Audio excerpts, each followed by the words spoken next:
into play a couple of times where it was recalled, but you could understand why that was, because that wind was blowing across the face, and they are an important part of any grand final day, all the umpires that participate. They are. Without umpires, of course, we don't have a game, Wallace, and it'll be interesting to see how It'll be interesting to see how both senior sides look at the game and what they learned from that reserve game as to how to attack this ground. I'm sure they know, Norm, and you're right, they'll be taking note. Before we award the Turner Medal for the best on ground in our reserves grand final for this year, we will hear from Sandhurst. Welcome up to say a few words, their coach, Lockie Prest. Sandhurst coach coming up. He said they needed to get on their bike. Yeah, well, they left their bikes in the shed, I think, Wallace. He was meaning they need to get that run. The Golden Square today was a hard-fought game. I knew it was going to be. Just shows two best teams in the comp this year, I thought. So it was a good grand final. To our boys, bad luck. It's going to hurt for a bit, but let's get better and take on next year. Cheers. All right. Thanks very much. Oots displays at three-quarter time. Always here or thereabouts on grand final day, and congratulations on another really strong season, and of course plenty more to come from the Dragons throughout the course of the afternoon. The Turner Medal is awarded to best on ground in the reserves every year. It is selected by the Fresh FM commentary team, and Andy Walker from the BFNL board is here to present it this year. Our best on ground in the reserves grand final for 2025 from Golden Square, number 30, James Wilkinson. Well, it's popular. The players getting around him, Norm. Oh, look, he played an excellent game today, Wallace. He was a four-quarter player for Golden Square. In that first quarter, when Sandhurst got on top of them, he was one of the ones that went down back and curbed the amount of goals that Sandhurst were able to get, and then he continued it on for the rest of the day. He played 3 senior games. Congratulations to our Turner medalist for 2025, James Wilkinson. You don't need to do a speech unless you really want to, James. The answer was away, but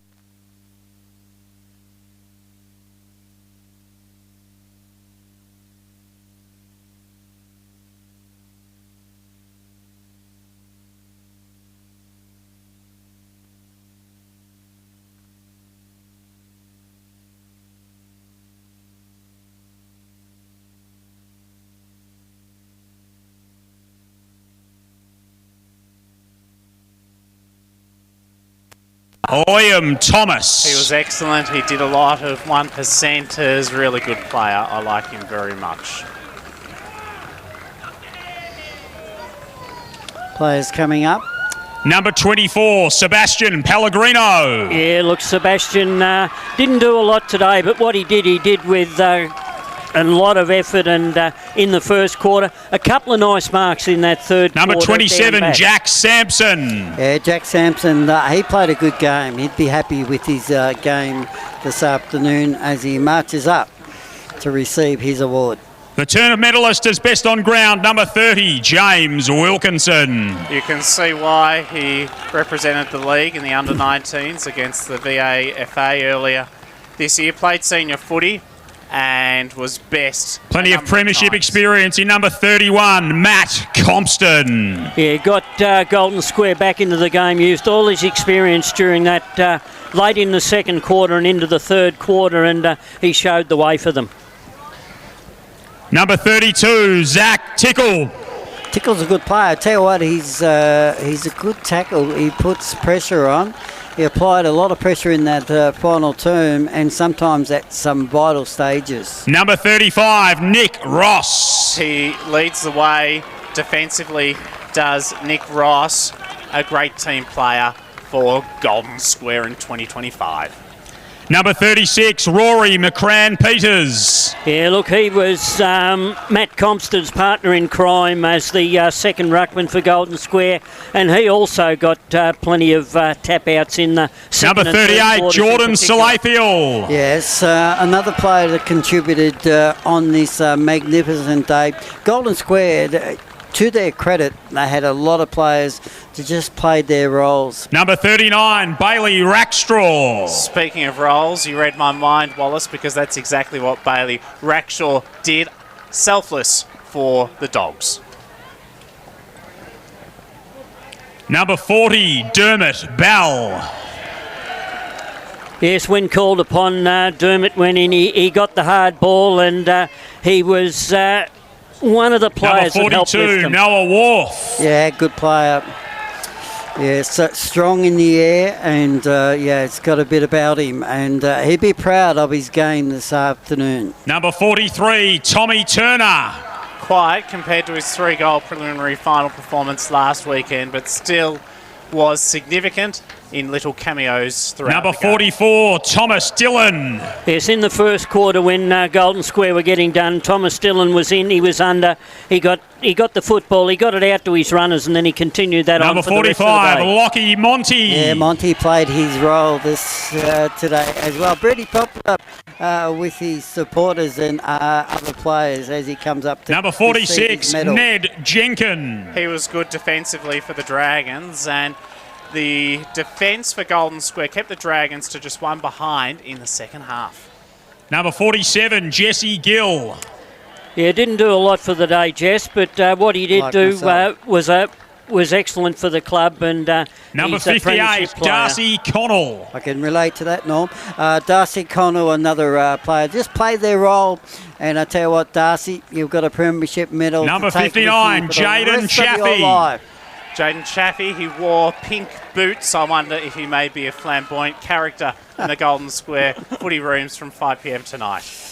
All right. And the co-captains of Golden Square, number 22, Dean Norris.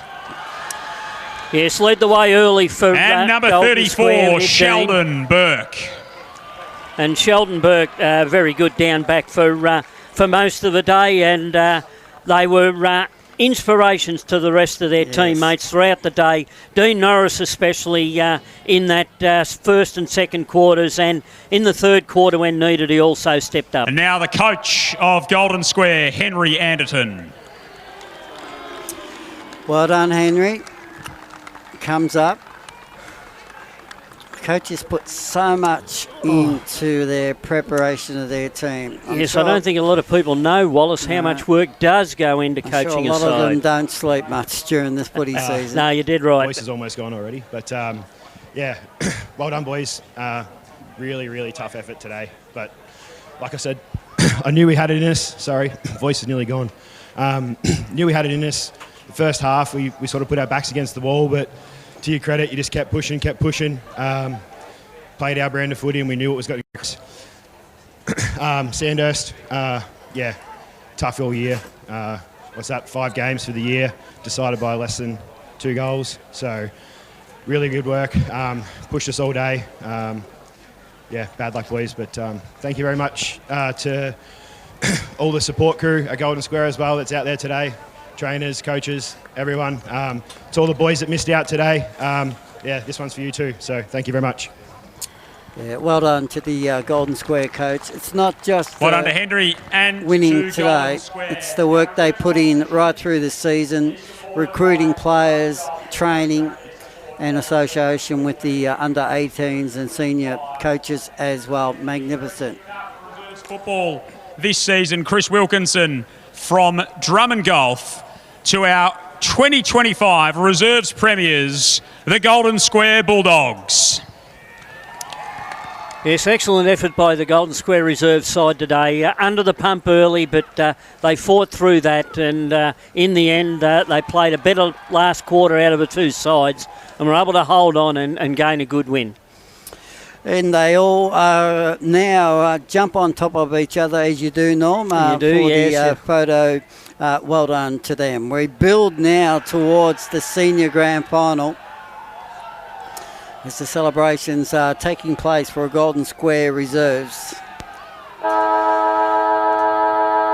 Yeah, Yes, it's one of the best positions you can be in, Wallace, to be in that for premiership photo after winning a grand final. Golden Square 5'8", 38 in the under 18. Sandhurst 10'6", 66. And as we just mentioned, a good win to Golden Square. In fact, a magnificent win. 4'9", 33 to Sandhurst 4'6", 30.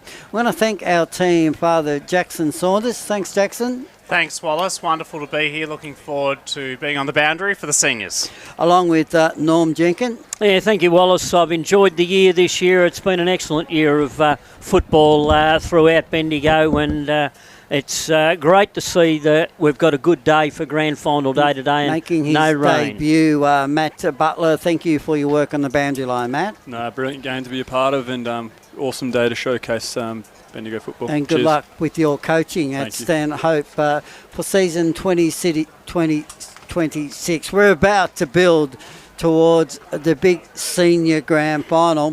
What a magnificent game it will be, played in fantastic conditions here at the Queen Elizabeth Oval. We'll wrap up this reserves game and focus now on the senior football game. Sandhurst 4'6", have been defeated by Golden Square 4'9", 33.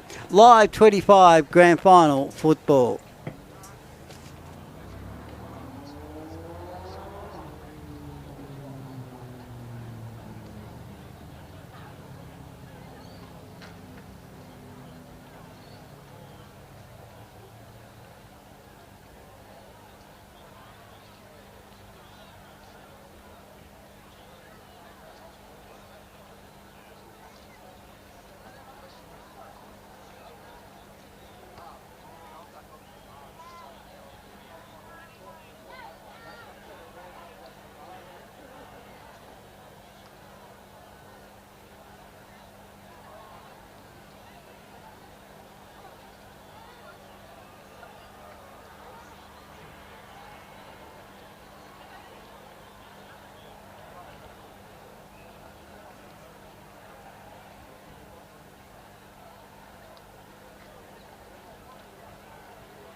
One, two, 1, 2, 1, 2, 1, 2, 1, 2.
Live 25 local fresh grand final footy from the Queen Elizabeth Oval. Sandhurst taking on Eaglehawk in the senior grand final. Golden Square winning the reserves contest. Sandhurst winning the under-18s. We're going to go straight into the pre-match introduction here at the Queen Elizabeth Oval with Joel Peterson, myself, Cam Power, Jason Stevens, Johnny Hunter, bringing you all the action. Let's go down to Joel Peterson at ground level. Owners and custodians of the land and waters on which we play and train. We pay our respect to their elders past and present and extend those respects to any First Nations people who may be with us this afternoon. If you're able, could you please be upstanding for the Australian National Anthem?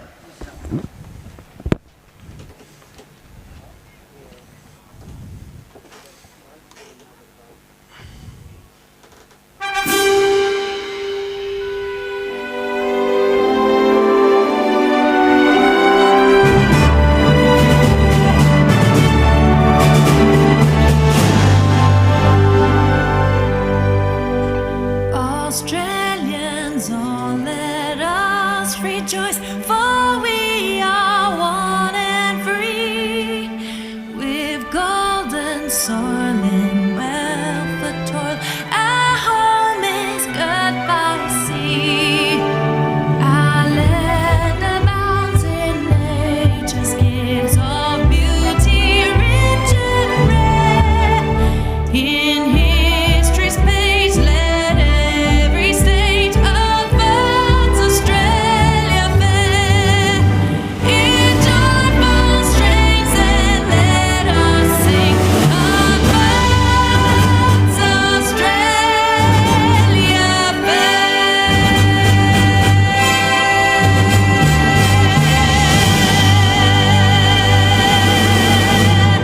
Thank you, ladies and gentlemen. All the very best of luck to our competing clubs, Eaglehawk, Kangaroo Flat and Sandhurst, and to our umpires ahead of our senior and A-grade grand finals for 2025. That was Joel Peterson, the Master of Ceremonies today. It is a massive grand final day. The crowd has really rolled in, and joining us up here in the box, someone who was very happy to hear the representation of Kangaroo Flat out there in the netball. Jason Stevens, one of the assistant coaches and director of football at Kangaroo Flat, joining us for the comments today. How are you, Jason? Very well, Cam, and it is very nice to see some green represented out there on the QEO on grand final day. Yeah, very proud of the girls' effort this year, and hopefully they go really well over there in the A-grade grand final, and really looking forward to a ripping contest in our senior game here at on the footy side of things. Yes, looking forward to a cracking game, and we just watched that reserves contest. If we get a game like that in this senior crack, it will be an absolute cracker. Went right down to the wire, 3-point win to Golden Square over Sandhurst, and Sandhurst didn't actually kick a goal in the second half of that game, so that was quite bizarre. No, and with the wind as well, and good to see so many young, talented players coming through there. I know James Wilkinson or Jimmy Wilkinson, the winner of the medal in that game as well, represented the league earlier in the year in under-19s, and it's great to see that young talent sort of coming through and playing reserve footy. Hopefully we see those guys later, future in their career playing senior footy on this day. Looking forward to the big game. Both clubs are out warming up. Eaglehawk currently warming up at the Barnard Street end of the ground. Sandhurst down at the city end of the ground. Massive crowd in attendance as well. And we're still 10 minutes to the bounce. I'm expecting it to get even bigger. Eaglehawk, they're certainly up and about. Sandhurst coming in as strong favourites, Jace. So it's going to be a real game of momentum. We were touching off air about potentially not wanting them to get a run on in this game and Sandhurst being able to kick consecutive goals. So how do you see that as a kind of thing that might play an influence on the game? Because I think the first 10 minutes is going to be very telling. Yeah, you're right, Cam. And I know we did talk a little bit about it off air. I think if Eaglehawk can defend strongly from the start of this contest and really scrap it and turn it into a contest by contest type of game, it keeps them in it, and anything can happen on a grand final day. They've certainly got talent all over the park, none more so than our new Mickelson medalist out there in the middle of the ground for Eaglehawk and Billy Evans. Yes, indeed. It was certainly a bit of a surprise to me to see Billy Evans winning that award, but certainly well and truly deserving of the award. Also joining us up here, Johnny Hunter. Good afternoon to you, Johnny. What grand final is this for you in terms of calling your experienced campaigner? Probably 4 or 5, I think, Cam, but yeah, and a long apprenticeship. Might be more. You kind of lose track. But certainly the under-18s and reserves over the year. So fantastic to be here again, and it's a privilege to call the footy here, Cam, and a privilege to watch such decorated players in this competition. And I would have thought that Sandhurst are probably on paper and if all things are equal, they're probably a 7-goal better side. However, we are in a grand final. Funny things happen.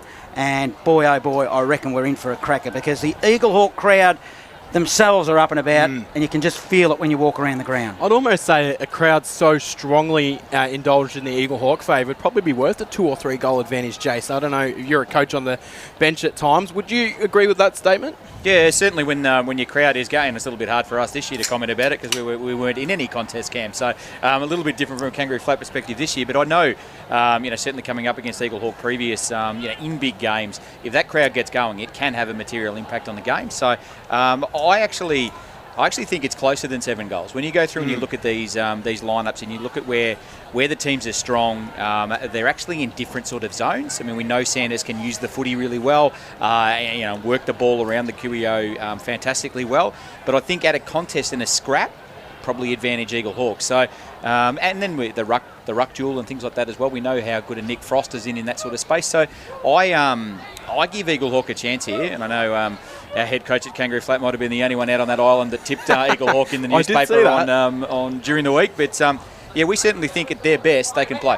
Jay, so I reckon that Eaglehawk made a little bit of a blue a few weeks ago. They had Frost out, and Isley comes in and does the ruck work, and he dominated. The next week, when Isley was a little bit at sea, I don't think they used him well enough because Frost had a cracker, but Isley, they didn't use him like they should have. I reckon they addressed it a little bit the last game we saw them, but today I reckon that could be a real key for them. And then you add Clayton Holmes with a bit of mongrel over the top of it and get those three. There's the key in my mind to win the game. Yeah, you're right. And that second ruck duel, Seb Collins from Sandhurst, Isley from Eaglehawk, that sort of battle when they do go in, those secondary ruck changes, that gets really interesting. And I think you're right, Clayton Holmes is a bit of a wild card in that forward line, and grand final day, and he's a competitive beast. The way that he plays his footy, he's sort of built for this type of Would you say go and knock someone's block off if you're the coach? Aren't you allowed to say that kind of thing anymore? Probably can't say that anymore. You probably wouldn't say it to Clayton directly anyway. I don't think you need to say it to Clayton. No, I don't think so. Although he is the coach nowadays. Himself up and he'd be ready to go for that. So. The interesting one for me is I've seen over the years between Eaglehawk and Sandhurst, Clayton Holmes and Bryce Curnow have often had battles with each other. What end of the ground are we going to see Bryce Curnow feature at today? Will he potentially go and play that role on Clayton as he has done in previous years? Will he just stay forward? You know, that might be a matchup potentially. It's a very interesting one because I do feel like Sandhurst has got a 3 or 4 prong forward line where Eaglehawks is probably Clayton Holmes, and then it might drop away a little bit after that.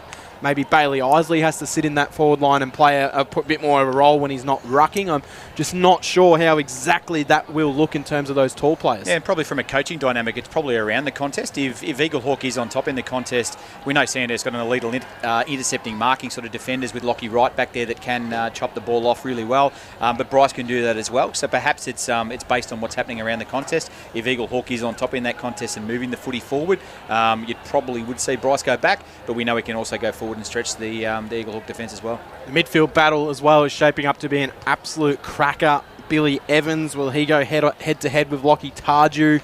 Do Eaglehawk throw someone as a run with role to Lockie Tardew? How do you manage that? Because that's probably a question that maybe Trav Matheson and Clayton have been thinking about all week. Do we, don't we? Who do we put to him, or how do we negate his influence on the game? I'll start with the Tardew sort of one. It's if you go a tag, you probably limit him from 45 disposals down to 38 disposals. So what's the value of that? What are you losing as a coach if you do deploy that tag? So where do I think the Eaglehawk sort of advantage is? I mean, Billy Evans is obviously their go-to number one clearance player as far as that sort of stoppage goes. But I wouldn't think they'd go a direct hard tag, but I'd certainly think that someone's going to watch Tardew at a stoppage. Probably not tag around the ground, but certainly have a body over at a stoppage. So looking forward to the bounce down. We're 5 minutes away from the bounce of the 2025 Bendigo Football Netball League Grand Final. We're going to head down to ground level where Father Jackson Saunders is down there. The toss of the coin is about to be done. Good afternoon to you, Jackson, and you're back with us again. I am thrilled to be with you, Cameron, and throughout the afternoon the coin toss is literally taking place in the centre circles. So it's Cooper Smith, the Sandhurst skipper, and the Mickelson medalist from Eaglehawk. Billy Evans, and Cooper Smith has won the toss and elected to kick to the city end. That is a wise move because there's a strong breeze. I would say at least 2 to 3 goals to that end. The umpires today, by the way, field umpires David Carter, Joel Wood and Nathan Dunn. Boundaries, George Sazintis, George Stockdale, Logan Polk and Charlie Bannon. The goal umpires Darren Polk and Wayne Ford. A lot at stake in this contest. Eaglehawk looking for their first seniors premiership since 2018 and their 28th flag in their club history. Sandhurst, on the other hand, looking to go back-to-back. Obviously, grand final winners against Gisborne last year. They would become the first team since Strathfield Say in 2014 and 15 to go back-to-back in the Bendigo League if they were to get successive flags. Incidentally, they're looking for their 30th club flag, so Sandhurst, the most successful club in the history of the Bendigo Football League. Great players from both sides. I'm tipping Sandhurst by 5 goals plus, but Eaglehawk will give it their all, and obviously Braden Frost in the ruck is a gun who will give them first use. Thanks, Father. Jackson Saunders down there at ground level. Jason, looking around the ground here, I see Eaglehawk banners at one end, Eaglehawk banners at the other. Not many Sandhurst banners around on the fence out there. That's kind of telling, I reckon, for what this crowd might be feeling for the game this afternoon. Yeah, there's a healthy crowd here at the QEO as well, isn't there? It's, apart from in front of, it's really unique. In front of our commentary box here, there's actually some empty territory, but certainly down the Barnard Street of the ground where the Eaglehawk faithful are set up, there's a healthy number of spectators, and I'm sure they're going to get pretty loud as soon as this contest kicks off. So we touched on the 2018 grand final. I look at the best on player in that day, Jonty Neves for Eaglehawk. Came in with a bit of a dodgy elbow that day, and he was best on ground in that grand final. He's been really solid for Eaglehawk in defence and really reliable for them down there. If he has another BOG performance today and stops Fergus Green from going after the ball, or even a Kobe Maxted, that's going to go a long way to them winning the game. I think he's a key for Eaglehawk today. Yeah, I think you're right. And like I said last week, I feel that he's surprisingly, even though he's obviously had success on this day, he's an underrated player in our competition. So I'm going to stick with Sandhurst. I'm going to say 5 points, though. I reckon we're in for an absolute cracking grand final. Jace, how do you see it? I'll lean Sandhurst. I think it's going to be closer than a lot of people think, but I would say Sandhurst. Right, I'm going to go with Sandhurst by a kick 2, so hopefully we've got an absolute belter on our hands. Just about to get things underway. The culmination of season 2025 with the two best sides in it now battling it out for the Premiership Cup. It is Sandhurst versus Eaglehawk on Live 25, local finals, fresh footy. To give you the first ball up for the afternoon, here's Cameron Power. Looking forward to this cracking grand final. Healthy crowd in attendance. Umpire Carter, the umpire of the year, has the ball ready to get us underway. Frost and Smetzer, the two ruckmen, are going to get the first contest underway. It looks like Tarju and Evans are lined up on each other as well. So let's get the grand final underway. Season 2025, the big dance is underway. Smetzer got the first hands to the ruck, but he couldn't win it. Ben Thompson went through and fed the handball to Mullen. It's bouncing around at the bottom of the pack. Mullen managed to feed it out to Evans. He was tackled straight away, and we'll have a ball up. Lockie Tarju diving in on the tackle for Sandhurst. So early matchups involving there. Looks like Evans and Thompson. Evans and Tarju, I should say. Frost wins the tap down. Spills out wide. O'Brien's in there, so too Kuma. First kick of the day goes to O'Brien. It's picked up above his head by Jack Thompson. He'll wheel around and send it inside forward 50 to a charging O'Shaughnessy. And he takes the mark. Hard on a lead, 40 out directly in front.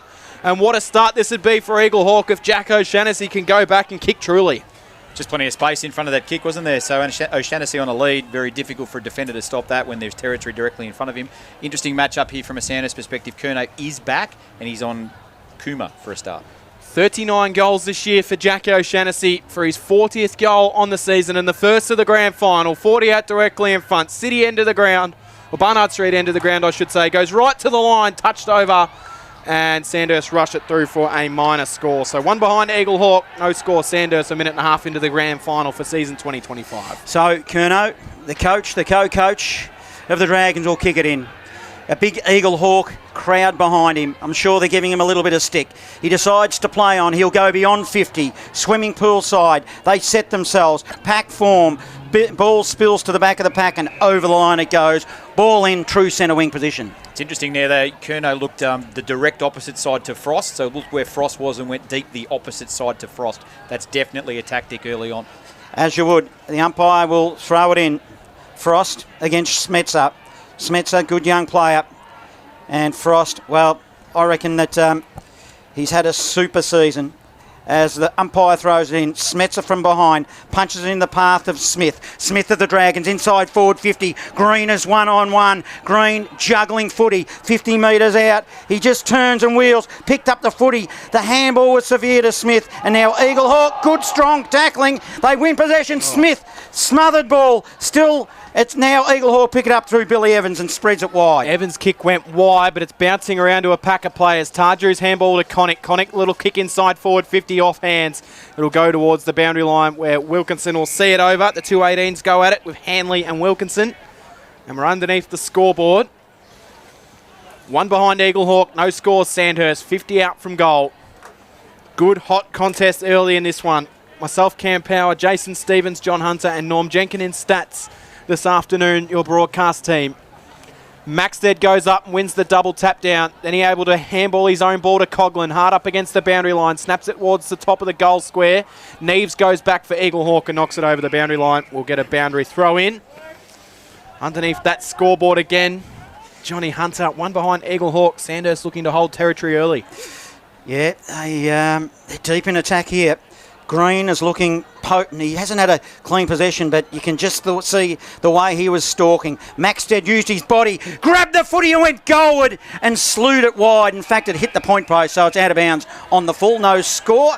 One behind Eaglehawk. Sandhurst yet to score. We've gone 3.5 in this grand final. Live 25 local fresh footy. Very bit lucky there, the Borough. That was really good body work by Maxted in the ruck just to actually work Frost, the number one ruckman, off the ball. That's great body work.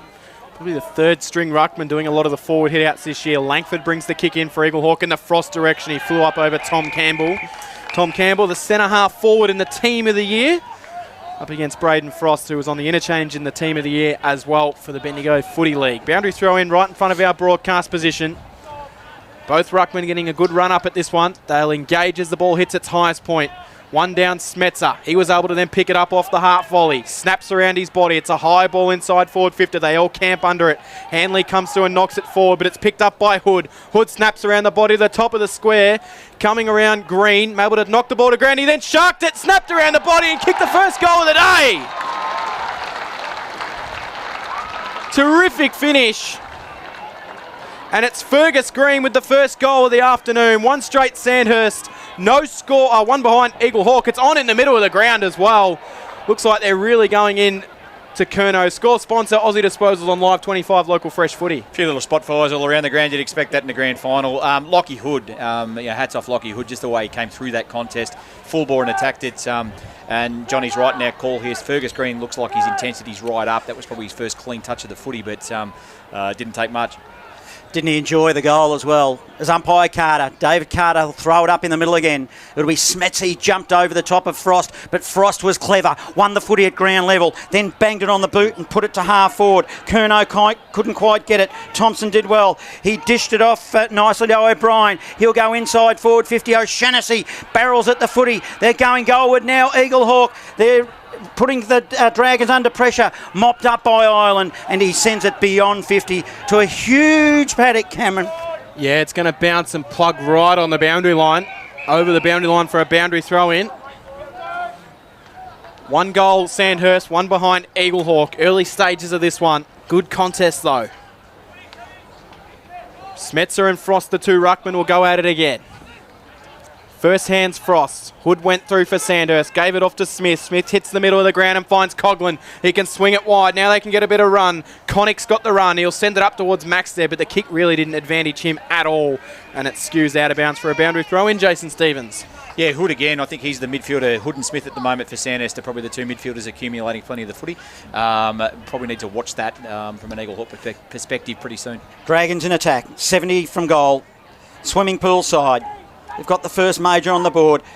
Just used his body well. Again was Frost of the Borough. Bangs it on his boot quickly. Didn't really look. Goes towards the boundary line. And good strong tackling at ground level. It might be a free kick. It was overzealous. So it will be now Thompson. Thompson for the Borough. Inside forward 50. Isley was the target. Hurried shot at goal. Goes across the face.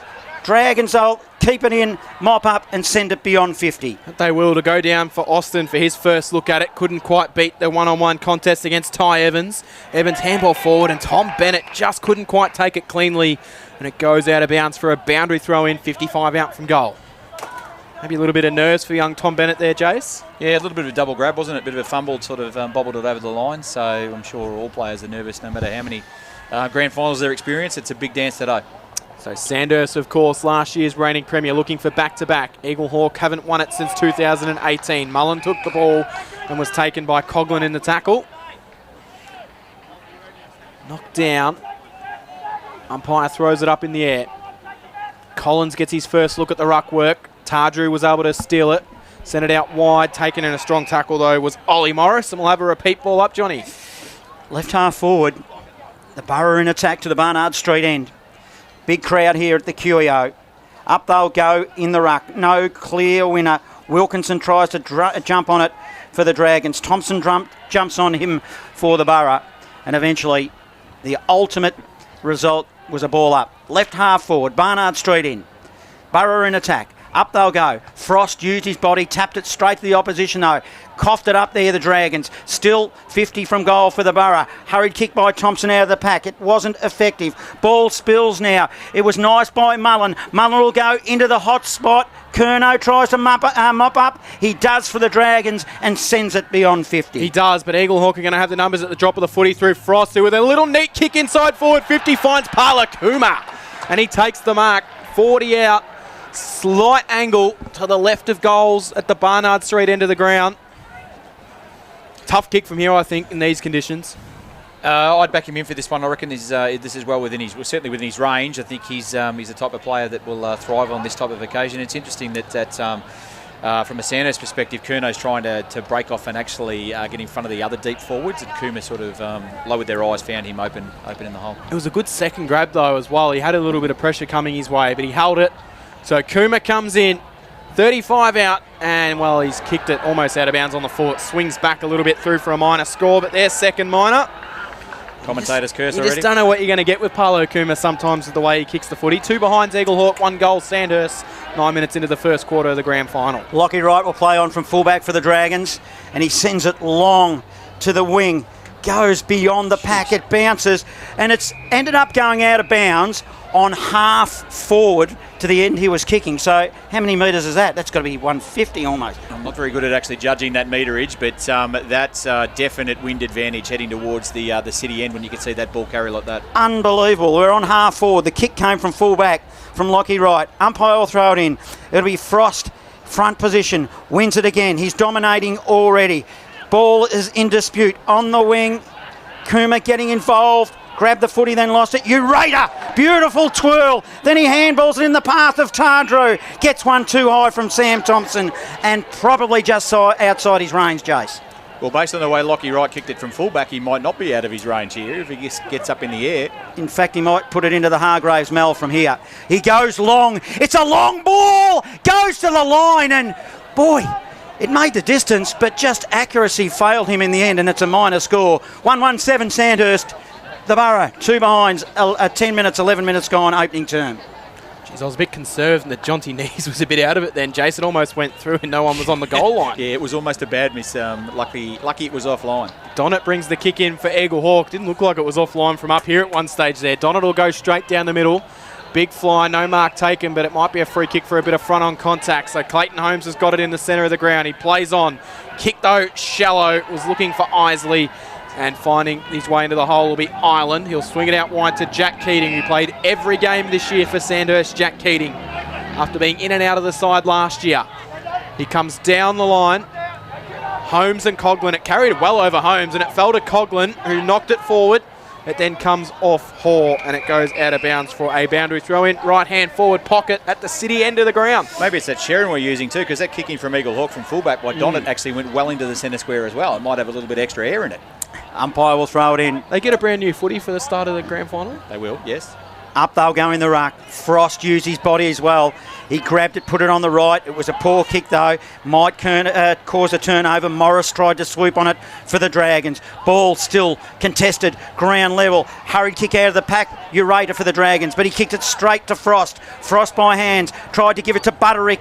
Butterick lost it. Whistle on play. Free kick. Shot at goal, Dragons. Tardru just grabbed without the footy there. Came through, attacked the footy really well and just grabbed without the ball. Based on his last shot at goal from inside the centre square, he certainly got the distance covered from this spot. Lockie Tardru, important player if the Dragons are to win this grand final. Frost is having some kind of influence for the two Blues as well. As Tardru puts it on the ground, he's going to take his time, Jace, as you would. Let's see what he does with the footy. Twirls it between his palms. The man on the mark stands just inside 50. 45-degree angle, city end. He gets underneath it and he pumps the air. Hadn't even made it halfway and he knew. Lockie Tardru. What a goal. Don Smallgoods is good. Our score sponsor. Live 25. Local fresh footy. That takes it to 2-1-13. Sandhurst, Eaglehawk. 2 behinds, 12 and a half gone. There's another free kick here too. There's the free kick being paid off the ball. So the old double banger. It looks like a double banger, yes. And did you see what it was for? It might be Keating, in fact, that's got the free kick. I'll just confirm it for you. There was a couple of players wrestling there, John. It was an Eaglehawk, Sandhurst. Frosty came in and dragged the Sandhurst player out of the way, and he got caught. So it was there, Norm? It was there, yes. Norm on stats this afternoon, as Keating is the man with the footy. Frost stands at 38 metres. Keating puts another goal. You get 2 for 1. What a deal. Here it is at the QEO. And that's some momentum for Sandhurst. Takes them to 3-1-19, leading Eaglehawk 2 behind. Score sponsor Bendigo City Framers. Live finals 25. Local fresh footy. Really disappointing from an Eaglehawk point of view to give away another goal in that sort of situation. But from both teams, from both players that had their set shots, routines were really important there and finished it perfectly. Feels like Sandhurst are just wanting to put the foot down. They've got the green sign up in front of us. Is that just a case to go hard and try and blow them out of the water early in this game, you reckon? Yeah, green dragon go.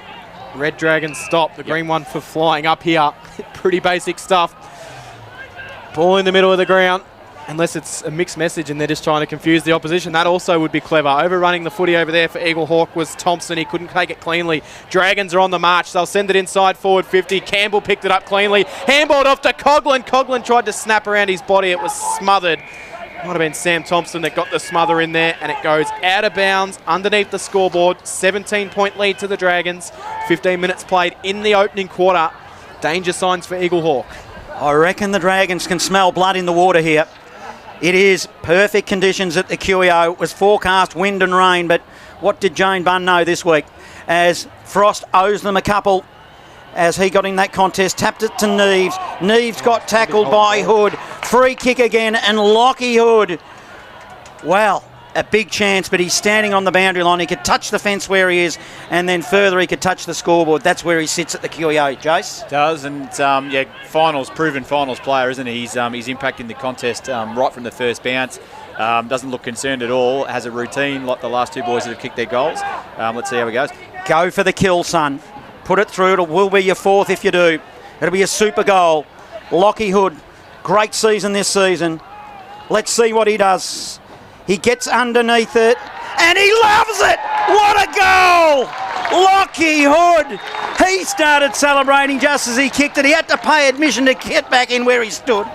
And the score goes to 4-1-25 Sandhurst. Eaglehawk 2 behind. Score sponsor Jason Westcott Builder. Live finals 25 local fresh footy. Well, there's a green dragon on the Sandhurst bench to go. The borough needs to be holding up something to just grab the football and slow this down, because there's definite momentum with Sandhurst, and Eaglehawks going to need to get their hands on the pill here and actually control the football for a good 5 minutes to actually take a bit of sting out of this contest. We spoke about off air, Jace, about stopping a run of goals in a row, and it hasn't happened yet. So a big 5 minutes before we hit quarter time, I reckon, here at the QEO. Sandhurst could almost just about put the game away in the first quarter the way it's going. Eaglehawk trailing by 23 points, 16 minutes into the opening quarter. We'll get a repeat ball up in the centre. Knocked down. Picked up Stagg, couldn't find a way through. In fact, free kick out of the middle, so free kick Dragons. They'll go straight out of the middle. They'll send a high ball inside forward 50. Campbell in a one-on-one was knocked off the footy, and he's going to receive the... No, he's given away the free kick in the end. So, free kick, Eaglehawk. I think it's Hanley in defence that will receive the free kick. He'll look to switch it to underneath the scoreboard, where he finds a teammate who's got the footy in O'Brien. Might be, in fact, Thompson, is it? Thompson, or I'll go with you, Cam. I've got confidence. Oh, it is Thompson, sorry. Thompson Jack beyond. Thompson. Yep, to Mullen. You can feel the stunned. They're like stunned mallets, Eaglehawk, and so are the crowd.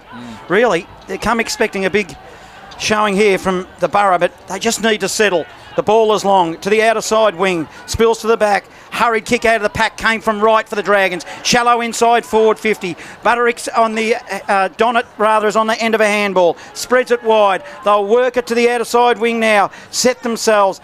Wasn't quite there with it with Frost. Now he's in the contest. Wilkinson though wins it. Matty Wilkinson, handball though, coughs it up. Can they get out of here? It's a messy little bit of footy. Emerging with it is Nick Thompson, and away he goes. Sends the kick down the line. They've got a loose player out here in McGregor who takes the mark. McGregor 70 from home. Will wheel around onto the right foot, wants the one-on-one contest. Goes looking for Clayton Holmes. It favoured Sandhurst, so Farrell knocked to ground. And then going through, collected high. Sandhurst free kick deep in defence. The Borough crowd behind the goal starting to get a little bit involved in this contest. Their team needs them. Free kick Dragons. Oh, it's a shocking kick. Blake McGregor's dropped a chest mark that he wasn't expecting. An absolute let-off if you're Sandhurst there. Boy, Jace, what happened then? Will Bryan actually came off the instep and went the tumble punt. Not sure the Eaglehawk player knew it was coming. McGregor had a golden opportunity to take an uncontested mark. Frost takes it out of the ruck. Bangs it goal. I don't know if anyone touched it. It rolls right to the line. And it's punched through at the last second from the Dragons. So 3 behind Eaglehawk, 25 Sandhurst, 22-point margin, 19 gone first quarter. Score sponsor Parsons Towings in Castlemaine. Curnow for the Dragons, plays on, sends it poolside, a long kick. Tardrew with a punch from the rear, but it's all Eaglehawk now. Kuma collect the footy, poor kick to half forward. Good strong tackling by Eaglehawk. 70 from their goal, will have a ball up. Just need to take the sting out of it here a bit, don't they? They need to possess the football a little bit and keep it in their half. Let's get back to the basics for Eaglehawk. There's a long way to go yet. Smetzer jumped high, jumped early, won the tap for the Dragons. Hood wins it. Little sharp handball, it was good. Then the hurried kick to the outer side wing. Still in dispute. Matty Wilkinson, good strong tackling. Hood gathered the ball, then lost it. He had it sold for the Dragons, was looking goalward and then lost it. Over the boundary line it goes, ball in. 23-point margin, Sandhurst lead. 20 gone, opening term, live 25. Local fresh footy. So they need a response here, Eaglehawks. Just feel they'd love one before quarter time. But it might not be all doom and gloom if the breeze is as strong as what people are suggesting out there towards the city end. Sam Thompson receives the footy. He'll be able to then paddle it up towards the top of the 50. Holmes in a one-on-one battle, couldn't take it against Wright. Did well to feed the handball out to Mullen. Mullen steps, steadies, composes himself and hits Billy Evans. Uncontested, he was pushed after he got the mark. Umpire Carter didn't fall for it. The Eaglehawk crowd behind the goals demanding 50. They're not going to get it. And it'll be a chance for the Mickelson medal winner for this year, Billy Evans, from 40 out directly in front to kick a much-needed goal for his side. He talked about this in his speech on Sunday night, that he's learned how to go forward and impact the contest. Here's his chance in the grand final. Needs to kick this one, you feel. 40 out directly in front, and he sprays it across the face. Lucky to actually sneak it in for a score in the end. Minor score. So 4 behinds now, Eaglehawk. Sandhurst 4 goals, 1, 20 minutes into the opening quarter. Right for the Dragons. Identical kick to the previous one of Curnow. They must be under instruction. Finds Smetzer. Smetzer's got time and space for the Dragons. Inside forward 50. Campbell is the target. And it was good, strong in the air by Langford, who did well for Eaglehawk. Punched it over the boundary line, it goes in front of the scoreboard, which sees Sandhurst leading by 21. It was great by Langford, came off his man Fergus Green and impacted that contest. That's really fast ball movement from Sandhurst, isn't it? To move it from one end to the other in the space of 2 kicks, that's quality ball movement. Yes, it was brave, high risk, high reward footy from Charlie Langford. Saves the day on that occasion. Could have easily gone wrong. Shallow boundary throw in, neither ruckman got to it. Spills down, Cooper Smith burns his way through, sends the kick towards the top of the square, but it floats out of bounds on the full. So it'll be a free kick to Eaglehawk in the last line of defence. underneath, right on the point post. Hanley has the footy. Looking for something. There's just not a lot to go for. He's going to have to come out, and he sends a kick, which is an absolute shocker.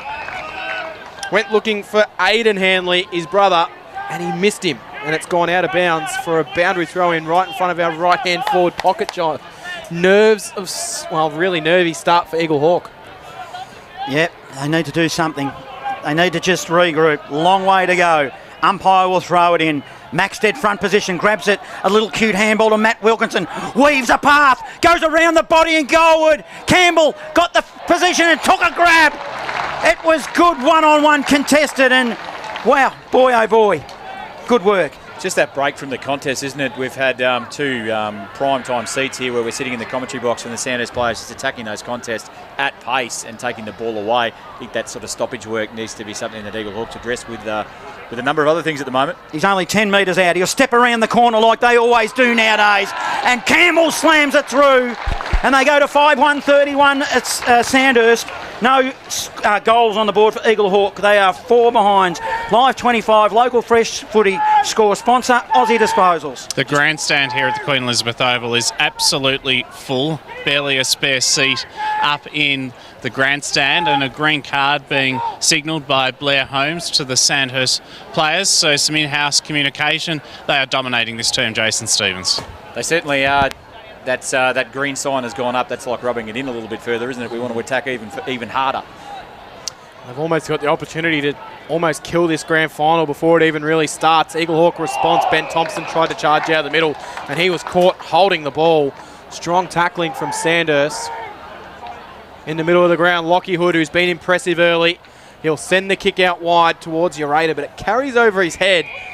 Father Jackson at ground level. Those trees looks like they're certainly blowing towards that city end at the moment, and that kick looked like Ureta just did not judge it at all. The breeze has picked up from 25 minutes ago when I did the coin toss. It's a very significant breeze to the city end. Is it worth 5 though, Father Jackson, because they did get 1 for free as well, so is it worth 4? I would say it's definitely a 3 to 4 goal breeze at the moment. Right, because you've got to remember they had that double plugger, that double goal, as Tardrew wins it 51 from goal. He went round the body, didn't get any purchase, and good strong mark running with the fly to the footy was Ben Thompson. He'll look to horseshoe it out. He goes aggressively to Langford, who stands at the top of his defensive square. His defensive goals is at his back. Now, in fact, he'll send it whence it came. Back, right on 50. Hits up Aidan Hanley. He kicks it further afield, hard up against the boundary line. He finds Bennett.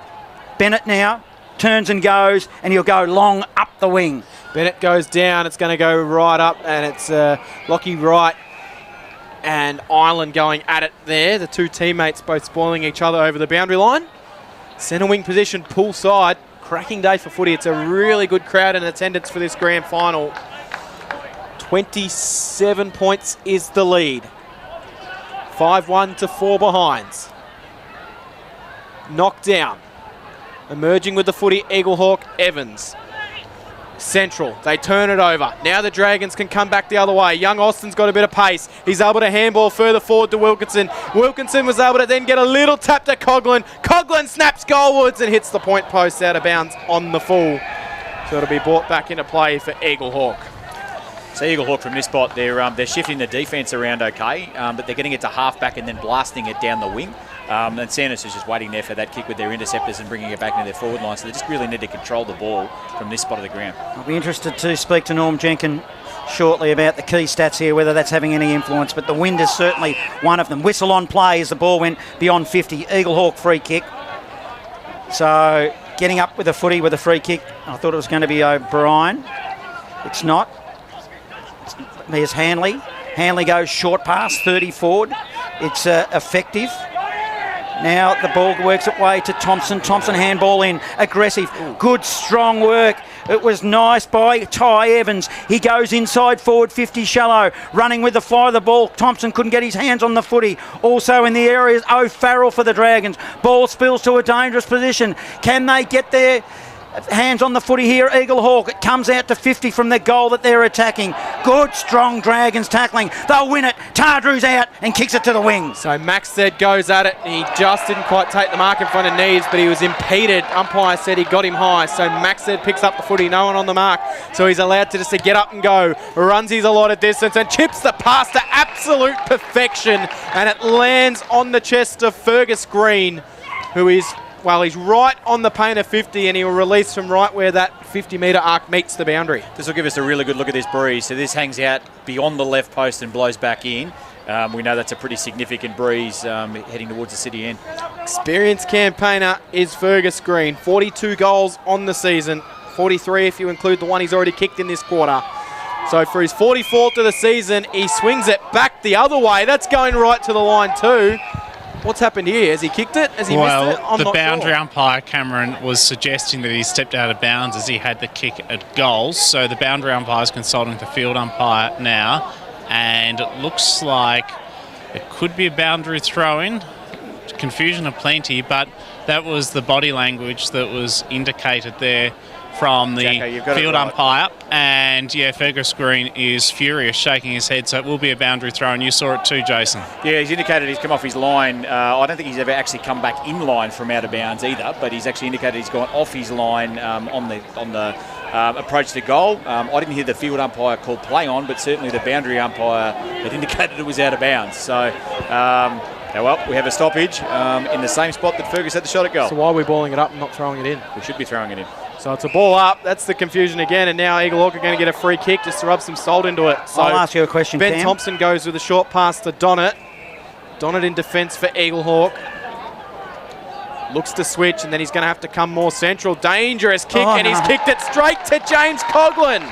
He went looking for Budrick, and it just swirled away from him. And Coughlin, who's been very impressive in this first quarter, can kick a goal from 40 out directly in front.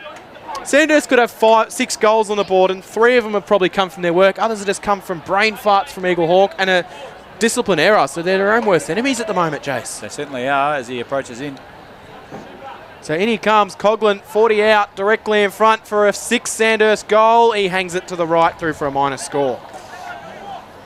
32 plays 4, 29 gone in the opening quarter. A real let-off there for the Eaglehawk. Here's a rule question for you, Jace. Have a think about it. How can it be play on unless the umpire's got to say, the central umpire's got to say play on, doesn't he? He did kind of swing out really wide, though. The umpire's got to say... I believe the central umpire needs to call play on before the boundary umpire can call it out. So Donnett plays on, runs a long way for Eaglehawk. Then he sends it swimming pool side. Back of the pack though. Maxted wins it. He'll come in board, looks for Hood. Good defensive punch. It'll be Eaglehawk. Can they win it through the middle? They won't. Hurry kick by Cooper Smith. He goes to the Dragons. He looks for Fergus Green. And it's a good strong mark that was taken, saving by Langford. And 50 metres as well. For what? One of the Sandhurst players, I think Fergus Green got called to stand and he might have kept running away, or potentially, or he come across the mark. He's probably had a little bit of a nightmare with the umpires over the last 30 seconds, Fergus. Langford sends it out wide and he finds Tom Bennett, who's roaming that far wing for Eaglehawk, the poolside wing here at the QEO. 28 points is the margin. He'll come down the line. And Ureta takes the easiest of intercept marks he could find. It's not the Eaglehawk pressure that we were expecting coming into this game at the moment. Ureta's able to chip the pass backwards to Curnow. So Curnow across halfback has his hands in the air, pointing traffic around. Really nothing going on further of the footy, so he's just going to come down the line and roost a 60-metre ball. Even that one's carried a long way. It spills to the back. Coughlin managed to fire out a handball, showing all his class and experience today. Maxted picked it up, handballed it off to Lockie Wright. Lockie Wright goes goalwards and slots it. So the Dragons are on fire. A 34-point lead as we approach quarter time. 6-2, 38 plays 4 behind. Score sponsor is Parsons Towings in Castlemaine. Live 25, local fresh. Grand final footy. That's certainly green dragon football when your centre half back's coming through and taking a handball receive from your centre half forward and slotting a goal. So it's just the ball movement and control from Eaglehawk. When they're trying to control it, they're turning it over with poor skill execution. And when they get the ball at half back, There's no options on. They go long down the line, and Sandhurst returns possession. Back it comes and in their forward line. So both styles of play aren't working. It's an absolute clinic being put on here by Sandhurst. What a super team they are. Now it's Butterick, receives the handball from Frost. Eaglehawk inside forward 50. He's paid the push. And they will get a free kick right on the siren. And don't they need this one, Jason? They certainly do. I thought there was a lean, not a push, but just in live. I'd love to see it again, but yeah, they certainly need this. This needs to go through the big sticks. Is it Clayton Holmes? It is Clayton Holmes. He's at 45 metres. He's going well beyond the 50. He's taking a Jeff Thompson run up. Michael Holding, take your pick, because the man on the mark is well within 50. So he's going to the Barnard Street end. He's on the swimming pool side. Twirls the ball between his palms. Crosses the paint of 50. Now he goes under. Stabs at it and punches at the crowd and says, "You beauty." It's through the middle, and didn't they need that right on quarter time? 1-4-10. It's on, Johnny. Eaglehawk. 6-2-38. Score sponsor. Parsons Towing, Castlemaine. Can you pay a free kick after the siren has sounded? What's happened here? We're getting niche in these rules, aren't we, with these incidents that are happening after siren. Dayton Ureta's been knocked over pretty aggressively. Down too. And the umpire did go straight towards Clayton Holmes. Has he pulled out a card? It looks like he has. Yes, a yellow card has just been given. I'm wondering if it's to Bailey Isley. But yes, the Sandhurst player is still down. He's in that assistance of a couple of trainers. I think he'll be okay. Is it not Clayton Holmes, maybe potentially, Jacko? Yes, it is Clayton Holmes. He's going to the dugout now, so he's not happy. And the Sandhurst co-coach Bryce Kerno is beyond happy. So a yellow card right on the siren, and Eaglehawk have done it to themselves, Jace. They have just imploded in this grand final. Sandhurst are on fire. Eaglehawk are doing everything they can to really throw this game away. A 28-point lead to the Dragons. 38 plays 10. It's quarter time at the QEO. Grand final day footy on Live 25 Local Fresh Footy.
Live 25 local fresh footy, a 28-point lead to the Sandhurst Dragons on BNFNL Grand Final Day. 38 playing 10. It's been a all Sandhurst affair. Is the stats backing that one up, Norm Jenkin? To a certain degree it is, Cam. Centre breaks 3 apiece. Inside 50s, 15 to Sandhurst, 4 to Eaglehawk. Intercept marks.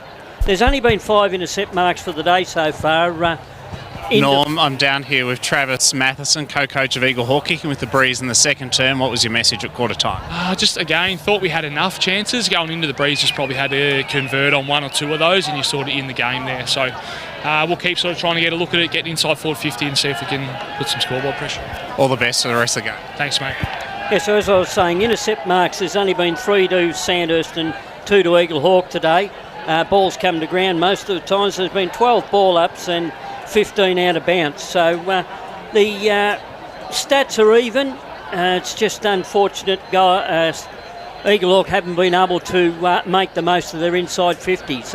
As we just heard Trav say, they were in there plenty of times. They were in 10 times. They could only kick 1-4. Just a bit more of a report of what happened at ground levels. So Jaden Utara from Ureta from Sandhurst, he received a very heavy knock. He looked very groggy at first, but he was talking to the trainers as he was taken off the ground. Fergus Green was furious with what was happening. He was talking to the umpires for a couple of minutes. Carol McKinstry came in at one stage to see how things were going. There was some angry words from Cooper Smith and Nick Stagg directed towards Eaglehawk and Clayton Holmes in the boundary, who's been yellow carded. His body language was very dejected.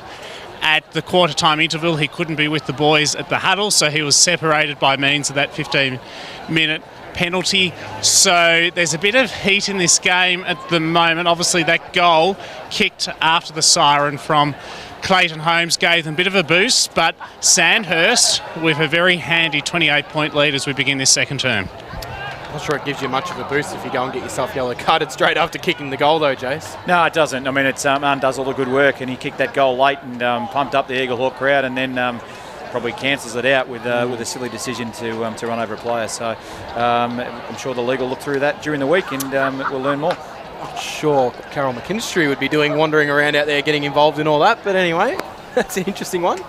No, I'm not sure either. That's certainly. I'm sure she's just showing care for the player that's actually injured. Yeah, so Dayton Ureta is the player that's come off. Jackson, keep an eye on him and see if he does feature again, but I'd suggest he looks like his day might be done if you're getting carried off the ground by trainers. The second quarter is about to get underway at the Queen Elizabeth Oval. 28-point lead to Sandhurst. Here's John Hunter. Don't go anywhere, because one thing is for certain. Eaglehawk have drawn the sword. Let's see how Sandhurst respond to that physicality. They'll go inside forward 50 though. Eaglehawk will win it off half-back. Thompson wins the footy. This is Ben Thompson. Shares it off with a teammate, spreads it wide. Coomer is the target. Coomer picks it up for the two Blues. He'll go long inside forward 50. It's shallow. Wright got caught behind, and it'll be a free kick going the way of the Dragons. So Lockie Wright will receive the free kick for a bit of hold. No, it's actually Mills that's going to receive the free kick. So Mills sends it down the line. Smetzer takes the mark. Right in the middle of the wing, grandstand side. Hugh Smetzer wheels around onto his right. High ball to Tom Campbell, who's got to beat 2. Did okay to force a contest. It comes out. Austin picks it up. He almost fell over, but he recovered himself, snapped goalwards, and he was never, ever going to find the goals. He was well and truly off balance, and he's kicked it into the point post out of bounds on the full. Langford will bring the ball back into play. He'll chip the short pass. Donnett will try and merge his way out of defence for Eaglehawk. Sends it long down the poolside wing, but it's gone straight to Connick. Connick, short pass. It's effective. Hits up Coughlin. Short pass forward and spread it further wide. Finds O'Farrell. O'Farrell tripped over his own shoelaces, Jason, I think, as he put a bit of mayo on that as he went past the Eaglehawk player, went to ground. Let's see what O'Farrell's got. 70 from goal. He'll go into the hot spot. Big punch from behind. Eaglehawk, they'll win it now. Long kick. It looks like O'Shannessy won the footy. In fact, it might have been Isley. Kicked it straight to the opposition in Mills. Mills will spread it across half-back. Finds Ireland. Ireland back to Mills. They're playing kick-to-kick across half-back. City end. They lead by 28 points. Fans it wide to the outer side swimming pool wing. O'Farrell is the recipient. Gets tackled strongly by O'Brien of Eaglehawk. Free kick on the defensive side of centre wing for the Borough. Those little things can be things that can change momentum back your way. Terrific tackle, O'Brien. Goes in board with the kick. Finds Evans. So Billy Evans has it here. He'll go even further down the line. Nick Thompson got shoved underneath the footy. It spills to the back, and Liam Ireland is just playing all on his own. He's able to handball over the top to Connick. Connick then gets it further forward. They handball their way out of trouble. Eventually it spills out. Chance for Eaglehawk to be able to turn it over through Sam Thompson, but he couldn't get it.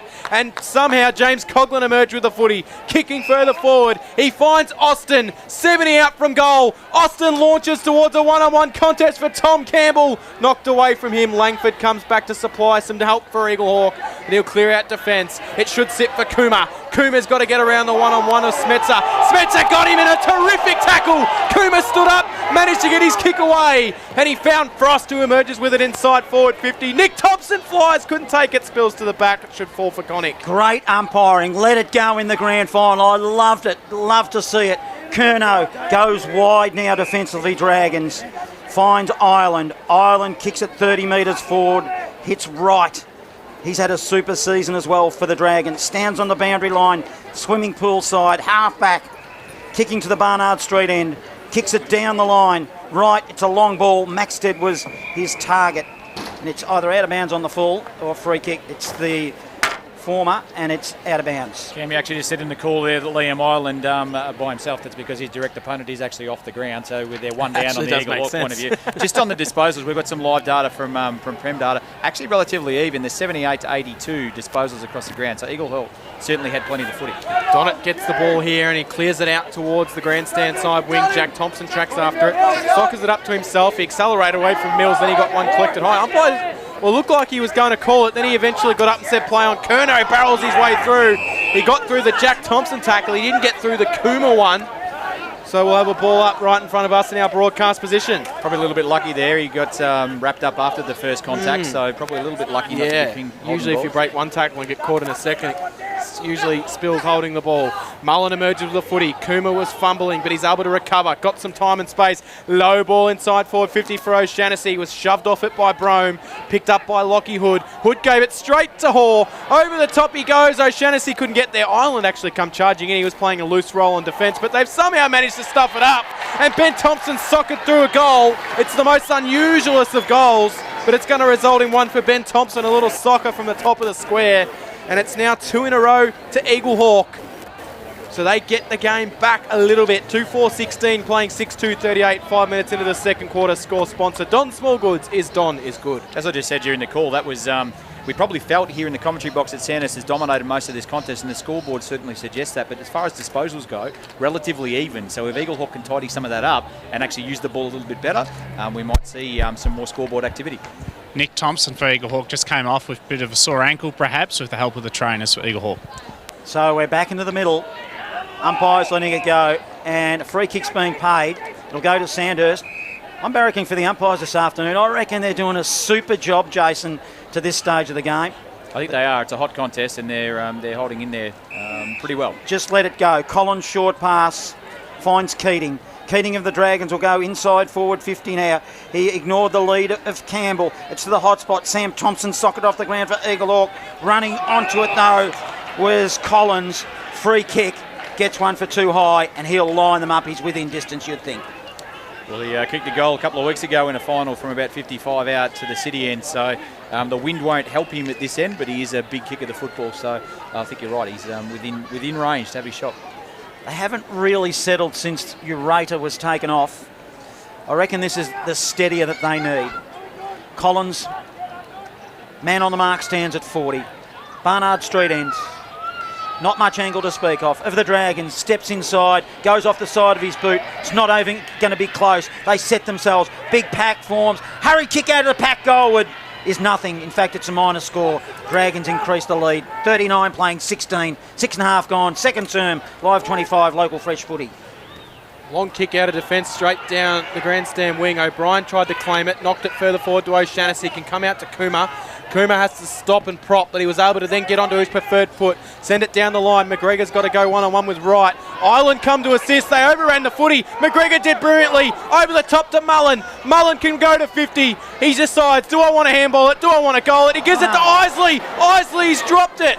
He absolutely dropped it stone cold. It was chipped to him like he was standing at mid-on. He just had to mark it, and he dropped it stone. That's a massive let-off for Sandhurst. The ball trickles over the boundary line, and it's out of bounds for a boundary throw-in underneath the scoreboard. But what a let-off. Jason Stevens, all the good work from Blake McGregor in the 2-on-1, and just gets that let down. Yeah, it is a let-off, and Lockie Island a couple of times has tried to impact the contest, come up, and as the loose man has tried to impact and hasn't taken the footy, that's certainly given Eaglehawk a couple of chances. I think he had it sold before acceptances, Isley, as the ball is hard up against the line. Poor getting involved for Eaglehawk. We'll have a ball in 20 around. And that causes you to take the eye off the footy, not from being scared, Jason, but just having it sold, I reckon. That's what happened to him. I think so, yeah. I don't think there's any fear in it. It's just, having it spent before you've actually... Yeah, overcooked it, overthought it. Dragons will mop up in the back pocket. Keating received a handball. He'll send it long and far. Kobe Maxted, the target, who's been good this afternoon. Got a finger tipper on it, but it wasn't good enough. And it will be a ball in. Across half-back, Sandhurst lead 39-16. 8.5 gone. Second term, Live 25, local fresh footy. Score sponsor, Bendigo City Framers. Throw in. Pull side wing. Collins won the tap down. Ben Thompson tried to find a way through, and he was collected high, so he receives the free kick. He's able to steady. Come inboard to Kuma, who's having a bit of contest. Kuma dropped it, but he has time to recover. He then steadies, stops, props, sends it inside forward 50 in the Isley direction. Couldn't take the mark, knocked away from him. Spills out wide. Dragons will pick up the footy. Good tackling for Eaglehawk. Looks like Tom Bennett getting involved down there. I'd say Eaglehawk have probably won the first 9 minutes of this quarter, though. They're on top. Collins tried to get it on the second tap. Stagg kicked it out of defence, straight to Ben Thompson. Handball to Sam Thompson. Sam Thompson will load up. It's going to go right to the line. Ireland, rather professionally, I reckon, drops the mark through for a minor score. 39 playing 17. 22 points of difference 9 minutes into the second quarter. That is the last 2 goals for the Borough as well, so if they can manage to get another one here, it gets it's a bit of momentum that really swings their way. So this next goal is really, really important as far as this contest goes. They've settled the Borough. Contest still on. Wright will play on from fullback for the Dragons. He'll send it long. Campbell was the target, playing right up the field. Come over the top. In fact, it might have been Smits up and gave away a free kick. It was overzealous. Bennett short pass finds Billy Evans, the Mickelson medalist from 2025. He's on left half forward, too far to score. It's a crowded forward line. Isley should be his target. It is, and he clunks this one, gets one under the chin, but puts some mayo on it. Good umpiring, didn't sucker. Didn't get suckered in, umpire. And we'll have a shot at goal. He felt like a deck of cards, Cam. Don't look at me like that. What do you reckon, Jason? You backing me up? I try to stay neutral with my comments around the umpires up here, Johnny. I think that was certainly the contact was high. There wasn't a lot of force. I agree that he did go down and try and suck it in, but there was certainly contact high. I won't have it. It's a grand final. Don't be trying to milk free kicks in a grand final. I reckon they're standing up, the umpires, and so are Eaglehawk now. Important kick. Let's see what he can do. He owes them one, I reckon, from a couple of minutes ago. And slots it. Game on here at the QEO. Eaglehawk 3-5, 23. They trail 6-3, 39. Score sponsor, Aussie Disposals, Live 25, local fresh footy. That's what we said. That's the 3rd goal in a row now to Eaglehawk. That's a little burst of momentum for them if they can keep this rolling. But we might see the Red Dragon go up from the Sandhurst bench here to try and control the football a little bit. It is game on. It was well called, Johnny. This is game on now. So and really impressive with 1 man down, 2 on the ground. Sandhurst have added only 1 behind in this term in the opening 11 minutes. Yeah. Back in the middle we go. Frost taps it down. Tarju will track after it, but really going through nicely there was Jack Thompson. They win the ball, Eaglehawk. They can send it inside forward 50 from Joel Mullen. Isley comes out as the target. He's able to track it towards the boundary line. I think O'Farrell was rather happy to see that one over as well underneath the scoreboard, but they're getting on top in the midfield. That was Kuma that time, Cam. He's having an influence in this contest as well. Been very impressive. Feels like Eaglehawk are getting on top. We'll see if the stats back that up in a minute with Norm Jenkins. Throw in here Frost taps it down. Tardrew takes it to ground level and we'll have a repeat ball up. Yeah, well, they've had 8 inside 50s this quarter for 2 goals, 4 inside 50s for Sandhurst. They haven't hit the scoreboard yet, only are behind. Ball up right in front of the goal here for Eaglehawk. It's handballed out from O'Shannessy. It comes to Frost and he sends a little barreling kick which skew whiffs off the side of the boot. Minor score. Which takes it to 39, playing 24. Score sponsor Aussie Disposals, Live 25. Local fresh grand final footy from the Queen Elizabeth Oval. Myself, Cam Power, John Hunter, Jason Stevens, Norm Jenkin on stats, and Father Jackson Saunders at ground level. Just waiting for Lockie Wright to receive the footy. This is very impressive from Eaglehawk, isn't it? Man down and leading this the second quarter of the contest with a 17 on the ground. Unusually for this game, Lockie Wright decides to come broadcast side, played on from full back, kicked it to Curnow. Wright ran on, handball back and forth, back to Curnow. Aggressive inboard, hits Keating. Keating on defensive 50, fans it wide to the outer side, swimming pool side. They ended up there. Smetzer collected the footy, had time, not sure what to do with it. He goes shallow inside forward 50. The lead was on, didn't quite hit it. Maxted handballs it there to Austin. Austin with the footy and it's a goal! Good reply, Dragons. End to end, coast to coast footy. Score sponsor Don Smallgoods is Don is good. 7-3-45 Sandhurst. Eaglehawk 3-6-24. Live 25, grand final, local fresh footy. Explosive player, Jake Austin, pace to burn. Sometimes his disposal and his efficiency with his kicking lets him down, but not on that occasion. Beautiful finish. Desperately needed, I'd like to say, for Sandhurst. They are, like I said just before in the call, they're a man up on the ground and haven't been able to maintain possession. First goal in 14 minutes for the Dragons. So that stops a runner. 3 Eaglehawk goals in a row. Frost wins it out of the middle. Austin's in the middle again. He's everywhere at the moment. Handball to Smetzer. Back to Austin. Terrific for a young player. He'll send the kick wide. It's not going to find anyone in particular. It'll be taken over the boundary line. And Jake Austin, just the 8th senior game since making his debut this year, and he's playing in a grand final and playing a terrific role as well. Yeah, he's represented the league earlier in the year, Cam, in the under-19s, and good future in front of him. So umpire will throw it in. Sandhurst in attack. Too far from goals at the moment to score. 70 metres it would be. Smetzer might have got into the hands in the back, but they'll win the footy at ground level. The Dragons. Wilkinson, handball Tardrew. Further handball now was a long inside forward 50. Dragons work it, but it was intercepted. Good strong play by the Borough, and they'll work it out of fullback up onto the broadcast side wing. Comes from Langford down the line. Picked up by Mills. He was hit hard by Kuma. It spills out wide. Back to Curnow.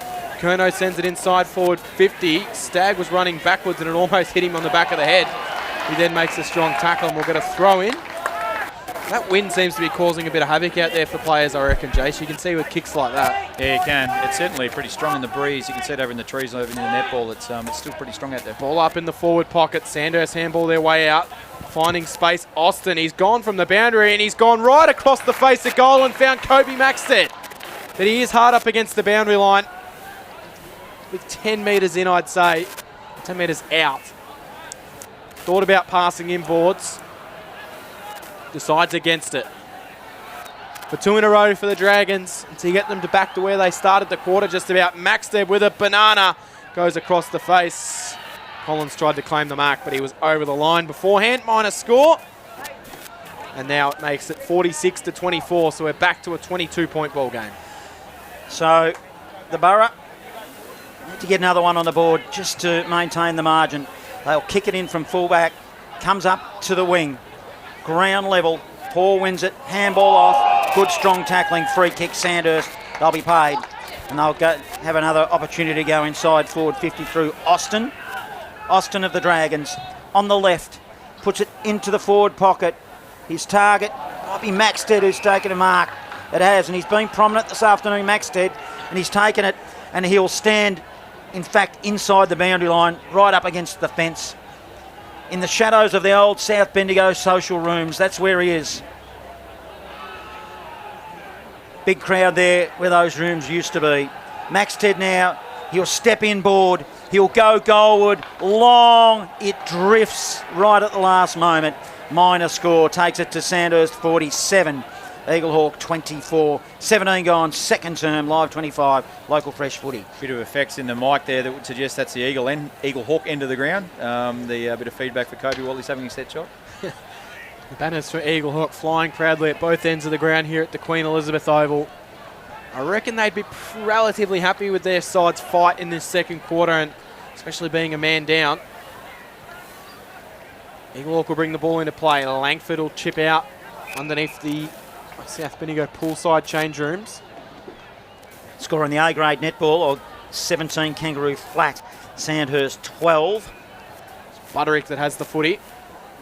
We'll keep you updated with those scores. That'll be of interest, Cam. He'll send it down the line. No mark taken off hands out of bounds, particularly for one of us up here in the box. There was a slight little fist pump off air. No one could hear that on the commentary. Going to throw in poolside wing.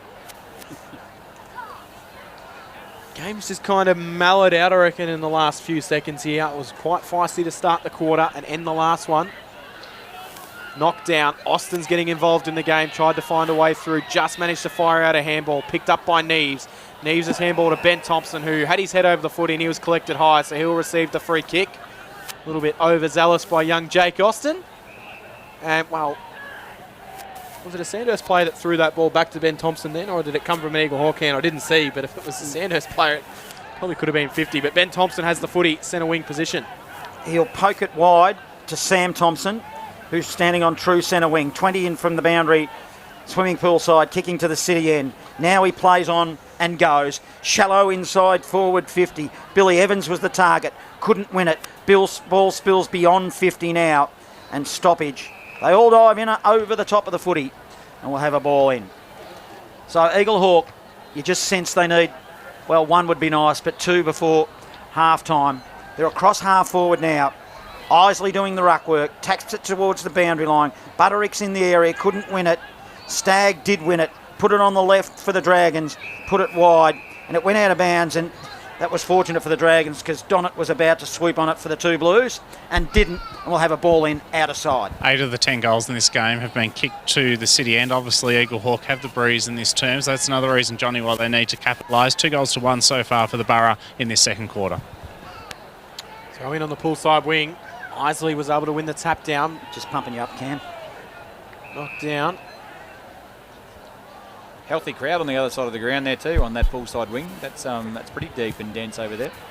Quite a good crowd in attendance right around the QEO here. Paul's able to find the way out to Jack Thompson, who gives it off to Budrick. Budrick will then wheel it up the line towards Evans. It carries over the back of the contest. Curnow threw an arm at it and swatted it. Missed it out of bounds. Or is it a free kick to Keating? I reckon he might have been caught high before it went over the boundary line.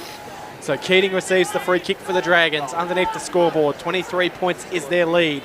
The short pass to Curnow. It's going to go directly back to Keating. I don't know if that's just a ploy to give the coach an extra kick in the day. I'm not 100% sure what the situation was there, but we wasted a couple of seconds and we're back where we are, and then he kicked it out of bounds on the full. So very bizarre little bit of passage of play there, James. It certainly was. Sandhurst had set up with a horseshoe around this side of the ground, commentary box side of the ground, and Bryce went back the opposite direction. So maybe the coach gets some feedback from the players. Sam Thompson had a free kick, kicked it to Butterick, running on Sam Thompson. He looks to retreat, gives it to the back door, and it's ineffective. The kick comes into the forward line, and Eaglehawk have put it out of bounds on the full, and it will be Keating. We've got to give the Bendigo City Framers $100 sponsorship award this afternoon, and we are doing some votes as well, so we'll bring you all the updates. I reckon Keating's a bit of a smoky at the moment. I'm liking the way he's going about it. The ball goes inside forward 50 again. Curnow wins it for the Dragons. Handball to right. Right on the left. Puts it into the path of a teammate. That is Collins. Couldn't win it. Boundary line does. Ball in, broadcast side. 47 playing 24. Eaglehawk trail.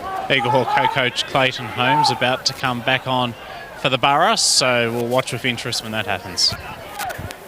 He owes them, doesn't he, Cam? Yeah, it's if there ever was a script for him to come out and just absolutely take this game by the neck, it would be. Jeez, I would love to have him in there with the way they got their momentum here. Free kick, Isley was taken without the foot. It was a rather late whistle. It's against Seb Collins. He might owe Eaglehawk, but I'm pretty sure there's a few Sandhurst blokes out there think that they owe him as well. So it could get really interesting when he does enter the contest. Standing hard, patiently on the boundary line, waiting for the very sign of the green go. Handball off. Evans will then send it inside forward 50. Frost will come, couldn't take the mark. And Lockie Wright read it best, and he takes the intercept mark for the Dragons. He's had a good quarter, Lockie Wright. Kangaroo Flat, 7 goals up over Sandhurst in the A grade. Clayton's back on the ground. Clayton Holmes. So there you go. Oh, thanks to Father Jackson at ground level. That's what the boos around the crowd are. Clayton Holmes is back on the ground. Public enemy number 1 here at the Queen Elizabeth Oval. Dragons go down the line. Jack Thompson couldn't take the intercept mark. Turnover. Dragons can work it out. It spills to Mills. Mills was a little bit fumbly, but he's got plenty of time to pick up steady. He stops, he props, has a scone, then decides what he wants to do with the footy. That's where the pressure came from. Dragons will get it from Smith. They'll send it inside forward 50. One-on-one contest. Austin at the front. Tried to fend off the Ben Thompson tackle, and he's been caught high. Not sure. But it's a free kick to Jacob Austin, 40 out directly in front of goal. Not sure, but certainly one that they'd be keen to finish this one. And as I said, this is it's probably where Jake, sometimes if he has a weakness in his game, this is probably it. So hopefully for his sake, he can knock this one through. So what you're saying is you don't give him much chance of kicking this one? No, I do give him a chance of kicking it. I would actually say he will kick this one. Just sometimes they don't come off exactly the way Jake would like them to come off. So 40 out directly in front of goal. Jake Austin for his second on the day to increase the lead for the Dragons. He comes in and he puts it across the face. To the left-hand side. 1 goal, 1 for Austin. And we're back to an even 4-goal margin. 7 goals, 6-48 to 3-6, 24. What's a scone, by the way, Cam? I'll get you to get back to me on that. As the kick-in comes from full-back, it goes into the middle. Holmes hits the footy hard. So does Thompson, Ben Thompson. Ball spills, though. Hood wins it for the Dragons. He'll spread it wide for a teammate in Smith, who'll go long. Dragons into the pocket. Target was Matt Wilkinson. Spills to Smetzer. He's beyond 50. Underground handball. It was cute, ineffective in the end. Keating was the target, but Sam Thompson of the two Blues ties him up right on 50. For the Sandhurst Dragons will have a ball in. 24-point margin, 24 minutes have gone. Second term here at the QEO. Umpire, he throws it back in. Ball spills at ground level. Tardru's been quiet. Gives a handball that's neat to Smith. Cooper Smith goes goalward for the Dragons and puts it through. And the class just rises to the top just when you think they're being a bit quiet. Score sponsor, Bendigo City Framers, 8-6-54 to 3-6-24 Eaglehawk. Live 25, local fresh footy. I know we said before that Keating's had a reasonable day for the Dragons, but Cooper Smith's had a fantastic contest so far. Was there early on and is certainly still stamping himself on this game at the longer it goes. For all Eaglehawks' hard work in the opening minutes of this quarter, Sandhurst have just steadied late. 5-goal lead now. Thompson out of the middle, handball backwards to Mullen. Mullen thought about kicking, realised he had a bit more space in front of him and composed himself. Sent the kick to leading Nick Hall, who took the he dropped the mark, but he was able to get it at the best. Give it off to Billy Evans. Evans with a low pass inside forward 50 hits Bailey Isley. That's better passage of play from Eaglehawk. Yeah, it certainly is. Just beautiful, clean ball movement. A great entry kick too from Billy Evans. That could have a lot of players would actually turn their eyes to goals and just blast away in that sort of spot. Just to chip that little 15-20 metre kick in. That's a well-weighted entry. Player of his calibre probably nearly would slot that goal, I reckon. But great pass to Isley. So Isley kicked the last goal for Eaglehawk for their fourth to bring it back to a 4-goal ball game. 20 out directly in front. Doesn't miss. 2 goals now for Bailey Isley, the first multiple goal scorer on the day. And it is now 8 goals, 6, playing 4 goals, 6. It's an even 4-goal ball game here at the Queen Elizabeth Oval. 54 playing 30. Score sponsor, Jason Westcott, Builder on Live 25, local fresh footy. Probably the alarm bell for me, and I'm not going to jump into Normie's domain here with the statistics, but the contested possessions are actually in the favour of Sandhurst at the moment. So they're around about 7, plus 7 in contested possessions. That's certainly a concern from Eaglehawk, so they'd want to level that one back up before half-time if they can. A-grade netball 22, playing 17. Sandhurst trailing in that game against Kangaroo Flat. As we're back into the middle. That contested possession, that's where Eaglehawk prides themselves. That's really surprising. Smetzer in the ruck, jumped way too early, and he let Bryce Frost win the footy. Then he tapped it to a teammate, and they'll spread it wide. Eaglehawk with a chance now through Sam Thompson, who's lifted his game. Holmes is the target. they're jumping in over the footy. Can't get it out. Connick's been quiet this afternoon for the Dragons. Haven't really called him. They'll win it. Thompson on the end of a handball. Eaglehawk. Kick goes to Kuma. Gets one under the ear as well for his trouble. Right on 50. He'll line them up for a shot at goal. Thought about dishing off the handball to Kuma. He wheels around onto the right, kicks it straight into Island though, and it spills out. Stagg was then able to brought down in the tackle. And they'll have a ball up just inside forward 50. Rather disappointing not to get a good look inside forward 50 there. Yeah, it's just a little bit disappointing that he didn't convert on that opportunity. It was certainly there, just missed the kick. So Frost wins the tap down. O'Shannessy went through, couldn't quite find it. Budrick's in there. Tackling from Hood, dropped the footy. Stagg's also in there. Not sure how he got that one out. Smetz's kick was smothered. Thrown onto the boot there, and inside from Bennett. Didn't work out. Tardrew clears the kick out. Charging out at it, Brome. Overran the footy. Campbell, suspect, tapped forward, but it worked out okay. Brome, he threw it to himself because he was trying to handball and he mucked it up, but he got away with it. Inside forward 50 they go. Langford dropped the mark in a one-on-one contest with Green. Was able to recover. Handball to Hanley. Hanley hits an option, and now they might be able to run it down the pull side wing, Johnny. Through Sam Thompson, he goes short, finds Billy Evans. Billy Evans, defensive side of centre wing, pool side. He goes to half forward. Isley was the target. It was too deep for him, but Holmes was in the area and then goes straight up the chimney. 50 up and 50 down. Doesn't get any purchase on it. Ball spills now to Tardrew. Tardrew hasn't got the footy. He used his body and protected Keating. Keating collect the footy, and then he goes to the outer side to Connick. Connick handball forward. Tardrew bounces, he grabbed the footy, then he gets collared. Connick offers assistance, then grabbed it, banged it on the boot. Shallow inside forward 50. He's effective in the end. I'm not sure he meant it. Hits up Tom Campbell, 48 from home. Nick Thompson, by the way, for Eaglehawk, has been on the interchange basically all this term. He went off with the help of the trainers before with what appeared to be a leg or ankle injury. I'm not sure if we'll see him back today. Campbell now, the siren has sounded. In the words of the great Jock Clark, he won't play on. He's beyond 50. He's gone the tube, the barrel. Couldn't have even hit it any worse. I reckon I don't know what it was, but it was a nothing kick. Well, a huge gust of breeze picked up just... No, don't make excuses for that kick. Sorry, Father Jackson. That is an absolute shocker. It was for our amusement, Cam. That's what it was for. It went 15 metres up in the air and nearly came back and, I don't know, it's landed in the middle of the 50. Harder to land it there than what it would have been somewhere closer to goal. 8-6-54, 4-6-30. It's a 24-point lead to the Sandhurst Dragons. And that is the halftime score. A better quarter from Eaglehawk. 24 points the margin. The second half to come here at the Queen Elizabeth Oval on Bendigo Footy League Grand Final Day. Live 25 local fresh footy. Station.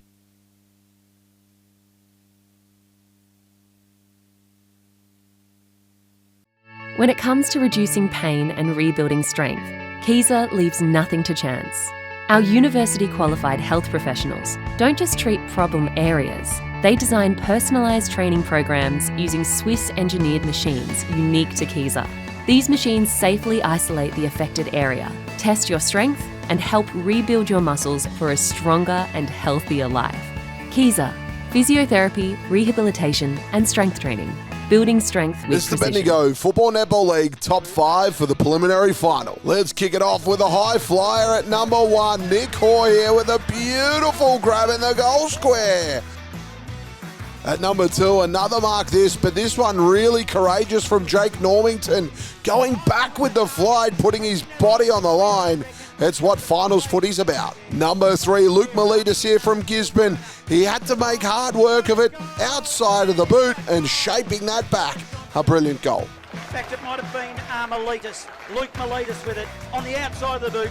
Pops it through. Number 4, a game full of high flyers. Zach Dennehy here for Gisborne. Took a great grab. Takes a magnificent grab over the top of the pack, Zach Dennehy. Number 5, Billy Evans here from Eaglehawk. Didn't have a lot of time. Got it on the left boot. Around the body. That's unbelievable. A great goal. I reckon I caught him a little bit earlier. And the Borough.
1-2, 1-2.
He just took off. He didn't say what he was doing.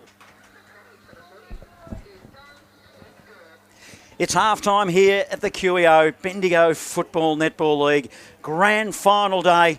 Big crowd running around in the middle of the QEO, and they've watched an entertaining first half where it is Sandhurst 8-6-54. They lead Eaglehawk 4-6-30 in a cracking contest. John Hunter, Cam Power, Jason Stephens, Norm Jenkin, and of course Father Jackson Saunders. He is on the boundary line, and thanks to Glenn Gordon back in the studio, and Ray Pinner. Yes, Ray Pinner, we've heard a song about him this afternoon. And I might go to you, first, Jacko, at ground level. Very, very interesting, and the vibe down there was certainly aggressive for a little while. It was, very much so, and you heard the boo from the crowd when Clayton Holmes came back onto the ground, the Eaglehawk co-coach. I think the most significant thing to add at this point is that Eaglehawk will be playing with a man down in the second half. Nick Thompson, he could hardly walk to the change rooms at the major breaks. So He's clearly done a leg or ankle injury. He's got strapping around his knee, but also sort of halfway down his leg. So that will mean they'll have 3 on the bench in the second half. If he can't walk off the ground, he's going to not be able to run. So he's done for the day.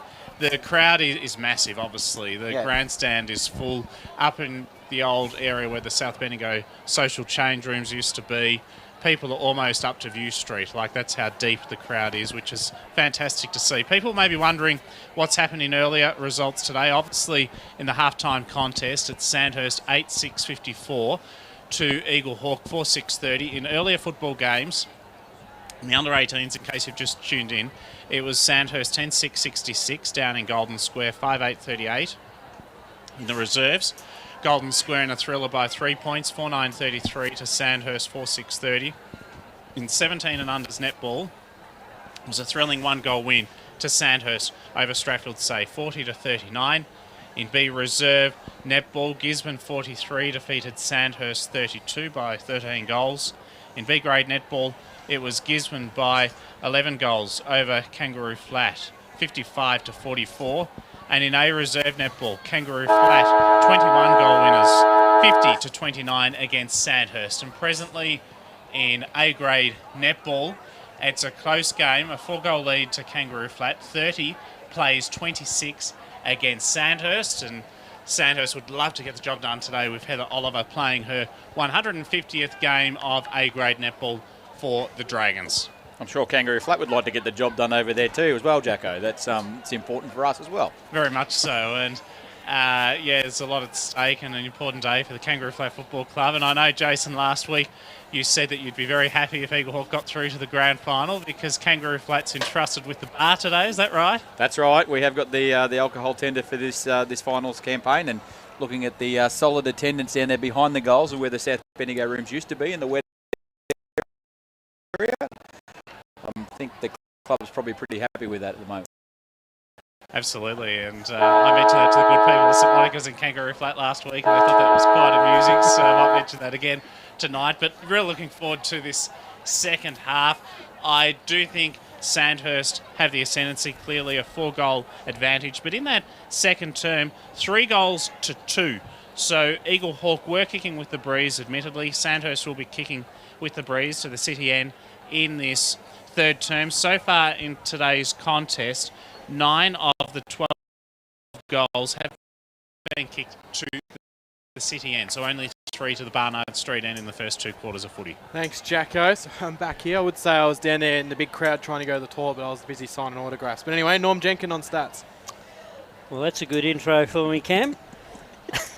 In that quarter, an Eaglehawk had 5 centre breaks to Sandhurst 2.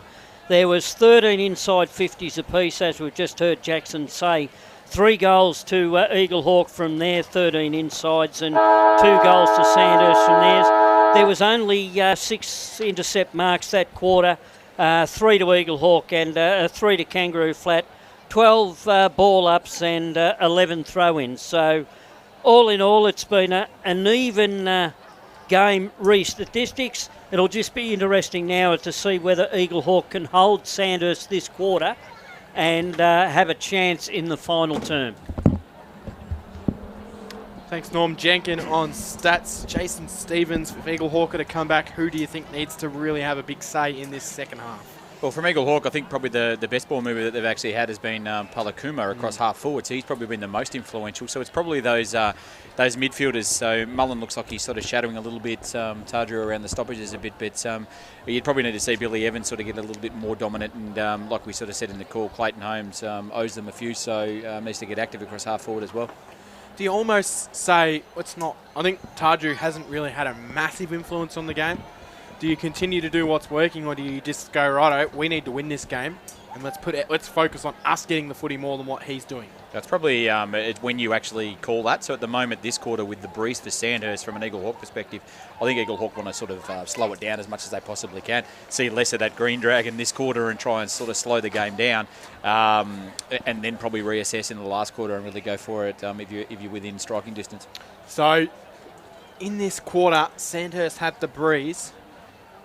Looking at Dayton Ureta down in front of us as well, he's completely no longer in the kit anymore, so he's down on the bench in the tracksuit, so his day's done for Sandhurst, unfortunately for him. He's a bit of a loss because he provided a lot of spark for them in the grand final last year. Yeah, they'll certainly feel that. That's he's a great sort of ball user as well, and yeah, they're certainly going to miss his absence. But there's plenty of run in that Sandhurst side, so 3 still on the bench there that fit and firing. Don't go anywhere if you're at home, listening in the man cave, in the car, or you're just enjoying listening to the radio, sitting at home, because it is promising to be a big second half. At Sandhurst, they lead 8-6-54. To Eaglehawk 4-6-30 for the second half. Live 25 local fresh footy. Here's Cameron Power. So the second half in the grand final underway. Eaglehawk get the first clearance going in the way of Frost. He'll bang it inside forward 50. And the mark's been taken. Holmes.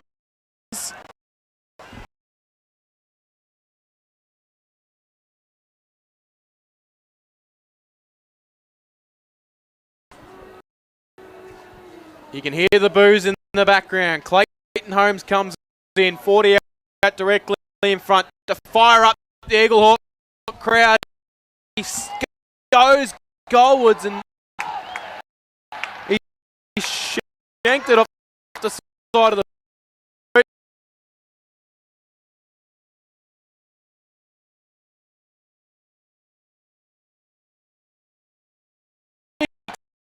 Start to the final to the third quarter. O'Shaughnessy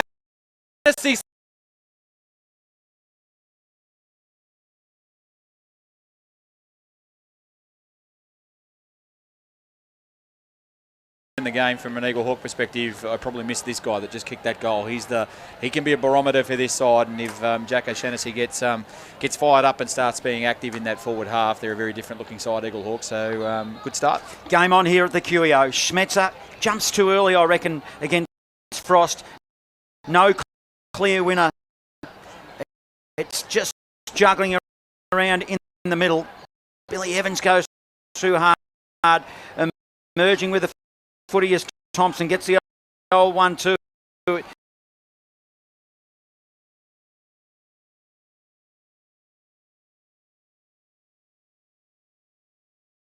The mark. Kuma dishes it off. Goal would they go? Eaglehawk through Ty Evans, and he looked.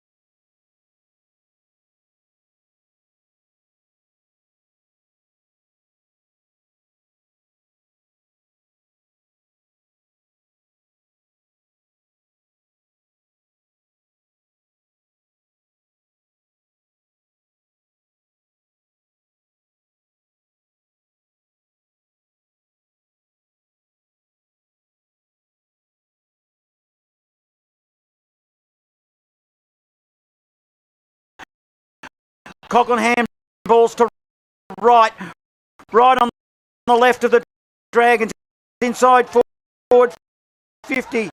His target is Green.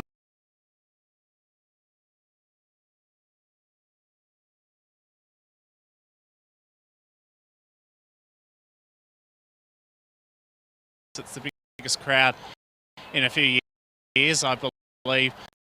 People will be able to get in for free in about 15 minutes time.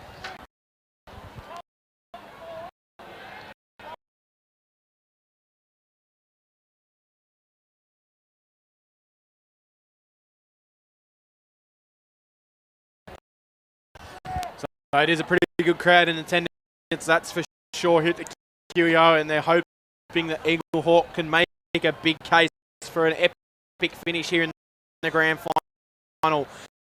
Keating will send it inside forward.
Important kick these.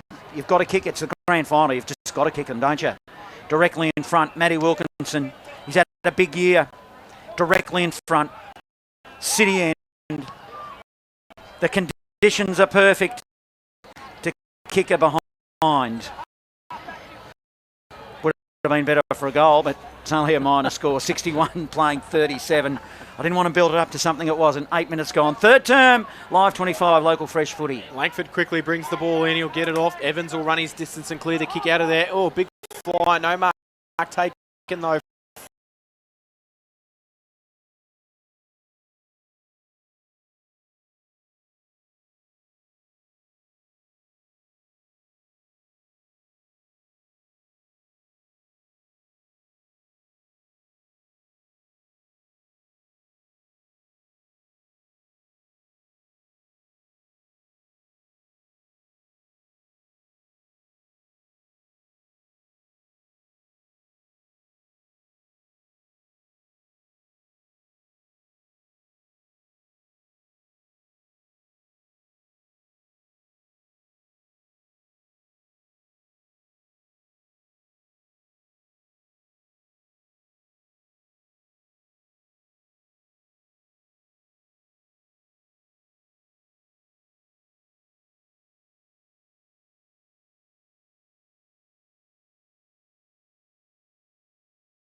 pretty swiftly by hand, let's say that.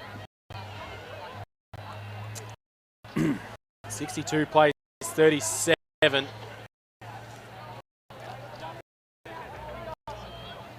Evans will bring the ball back into play. Defensive goal square. Really not much going on at all. Umpire eventually says you have to move the game on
A little bit foreign for him. He's generally around half forward, sort of crashing back really fast. So taking his chances today, it's great achievement from a 19-year-old. Have you seen Billy Evans today, the Mickelson medalist? Yeah, been a little bit quiet for Mike. Yeah, he has been. He actually played for Sandhurst, in the grand final of 2014 before he was drafted. And now he meets, of course, the opposition here today as we're back into the middle. So what I'm suggesting to you, let's lift Billy Evans. Let's get Eaglehawk back into this game. They've been hovering all afternoon after the initial onslaught by Sandhurst, which it could go on to prove the match-winning part of the game because they're continuing on here, Sandhurst. It's picked up by Smetzer. Smetzer of the Dragons spreads it wide. Hood is the target. Won't win the footy. Boundary line does. 55 from home. Outer side, scoreboard side, which sees Sandhurst lead 70-43. And we're in time on ticking over to 22 minutes, Camp. Yes we are. 21 You awake? minutes and 50 seconds gone. Throw in. Knocked down. Eaglehawk trying to work it out. Ben Thompson's been good. Gave it off to Billy Evans on cue. Evans down the line. No mark taken O'Brien.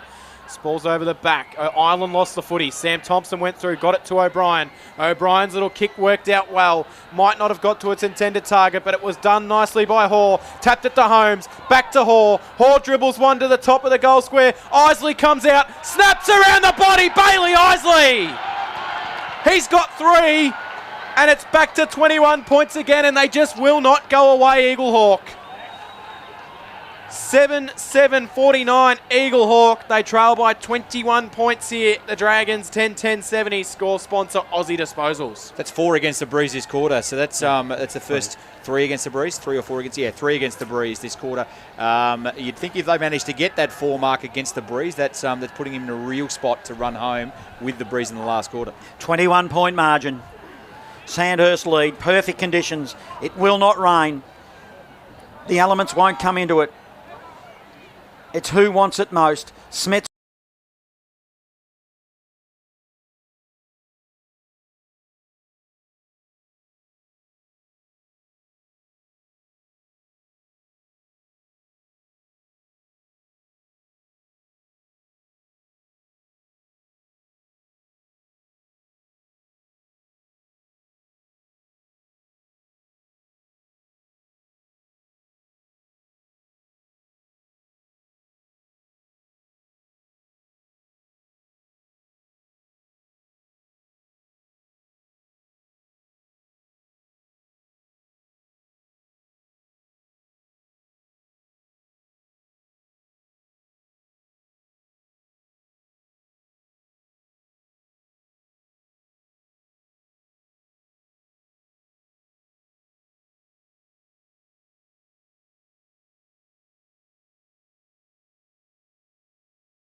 Who have you liked in this contest, Jason Stevens?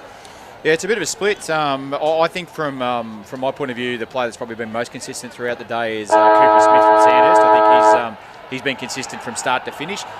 Certainly think from the Eaglehawk side of things, Bailey Isley with 3 goals has been influential as well. So this is a contest, Cam. This is game on. This first 5 minutes of this quarter is going to tell us a lot about who's going to be the premier. Yeah, I am expecting Eaglehawk to throw all caution with it in this final quarter. They were very loud as they exited their huddle there.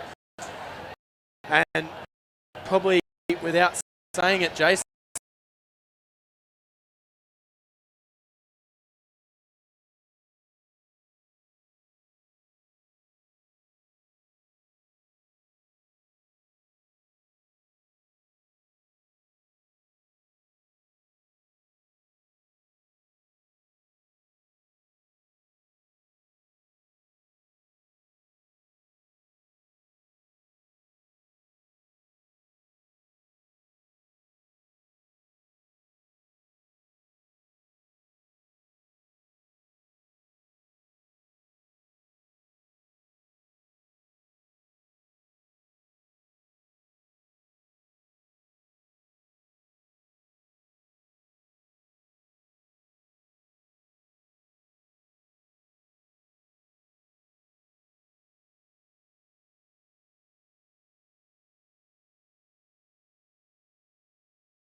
in season 2025. Who will it be? Will it be Sandhurst or Eaglehawk? At the moment, Sandhurst have the upper hand, but boy, it's close. 10-11, 71 Sandhurst, lead Eaglehawk 7-7, 49, a 22-point margin. For the final term, let's get it underway. Live 25, grand final, local fresh footy. Here is Cameron Power. umpire Carter lofts the ball back in the air. Here we go. Final quarter underway. Collins wins it down. It's taken straight away by Mullen. Mullen goes straight out of the middle. Inside forward 50 for a big ride and fly from Clayton Holmes. And he owes his side today to Clayton Holmes, and he can go back and slot a goal to start the final quarter. Geez, wouldn't this make for some nervy Sandhurst people? I know we're only 27.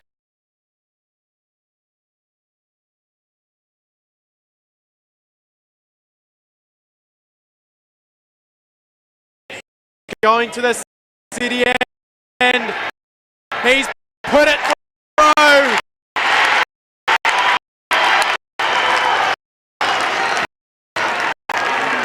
The crowd roars at the QE.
the tap cleverly, couldn't quite find a teammate.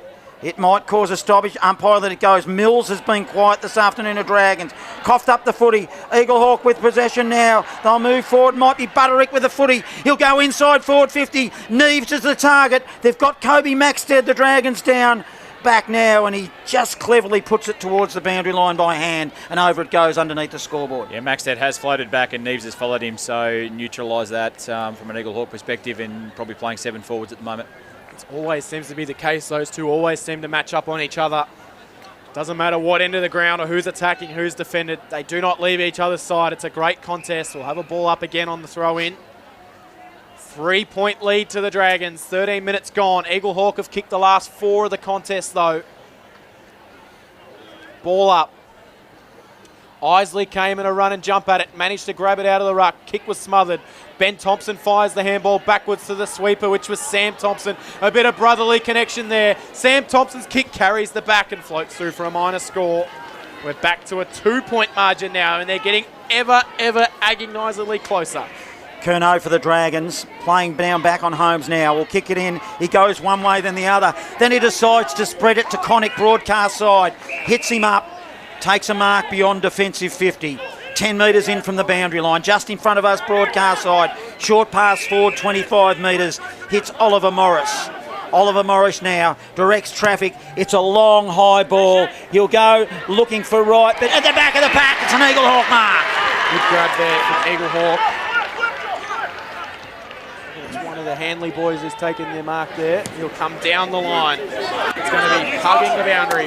O'Shaughnessy got in front, but Caleb Connick read it best and took an intercept grab. Terrifically well weighted and judged by Connick. Right in front of us, broadcast position. He'll go back to where it came. Carries the pack. Tom Campbell received it. Handball to Brome. Brome's handball further forward to Stagg. Just managed to feed out a handball towards the boundary line. We'll get a boundary throw in.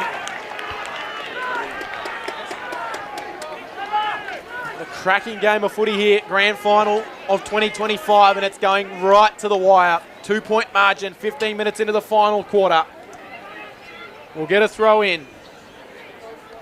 Collins and Frost. Neutralised, tap down, taken away by Evans for Eaglehawk. Bouncing ball favours O'Brien. Picked it up cleanly. Gave it to Ben Thompson. Now they're away through the middle of the ground through Mullen. Mullen goes up towards Jonty Neves. Takes it on the second grab. Neves plays on. He's got O'Shaughnessy on his own. He lands it on his chest. 15 out directly in front of goal. And O'Shaughnessy can put Eaglehawk in front for the first time on the day.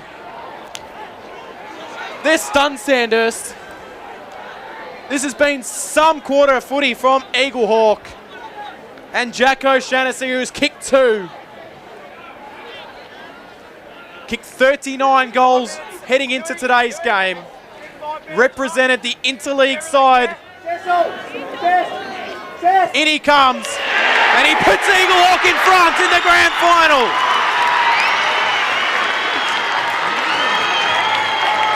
Unbelievable scenes at the Queen Elizabeth Oval. Sandhurst are looking stunned.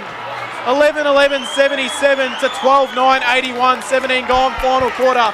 Score sponsor Bendigo City Framers, Live 25 local fresh footy. It's 4 unanswered goals now, Jason, to Eaglehawk. They've kicked those 4 goals in the last 9 minutes. Sandhurst have knocked gold in 14 minutes when Kobe Maxted got 1 for the Dragons. Yeah, they need one desperately now. There's absolutely no nerves amongst those forwards from Eaglehawk. Holmes and O'Shaughnessy in those spots you can get nervy as a player. None shown at all from those two.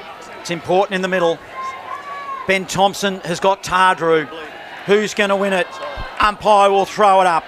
Up they go. Frost wins the tap for Eaglehawk. Smetzer by hand.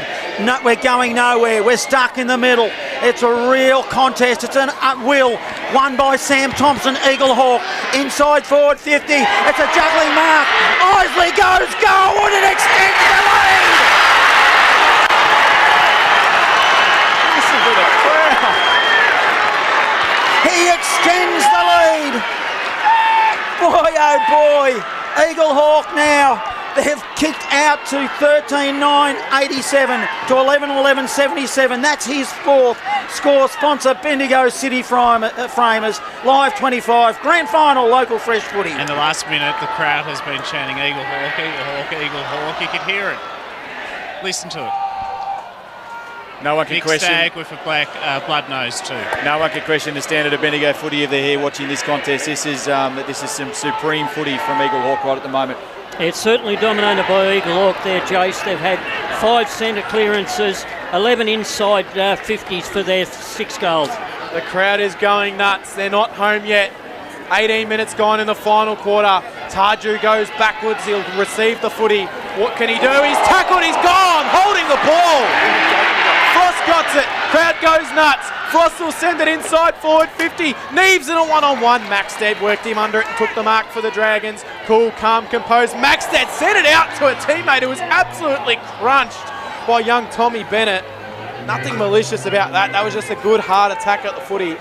And it's Caleb Connick that's got the footy underneath the scoreboard. Connick, what have the Dragons got now? Can they respond? Short pass forward 30 metres to Coughlin. Coughlin to the Dragons to the wing. They'll set themselves. Mark, Eaglehawk, back of the pack, Ty Evans. Now needs to show some composure. They have the upper hand now. 19 minutes gone. Fourth term, the final quarter of this grand final. It's a long, high ball. Hugs the boundary line. Neves hands on footy. Then he don't argues on Maxted. Then he's kicked. Jonty Neves free kick. His arms free were kick. chopped. Umpire Carter. So let's reset. 70 from home. A long way. Swimming pool side. Isley is lurking at the top, the dangerous area. Now he goes long, looking for Holmes. Top of the square, Mark! It's an Eaglehawk. Mark O'Shaughnessy has taken a grab at the top of the square. Fantastic young player, Jack O'Shaughnessy, 19-year-old, coming in to put Eaglehawk out to a 16-point advantage. I'm not even going to say anything. It's a 10-point margin because the crowd will tell you. They will tell you what's going on. O'Shaughnessy, in he comes at the top of the square for Eaglehawk.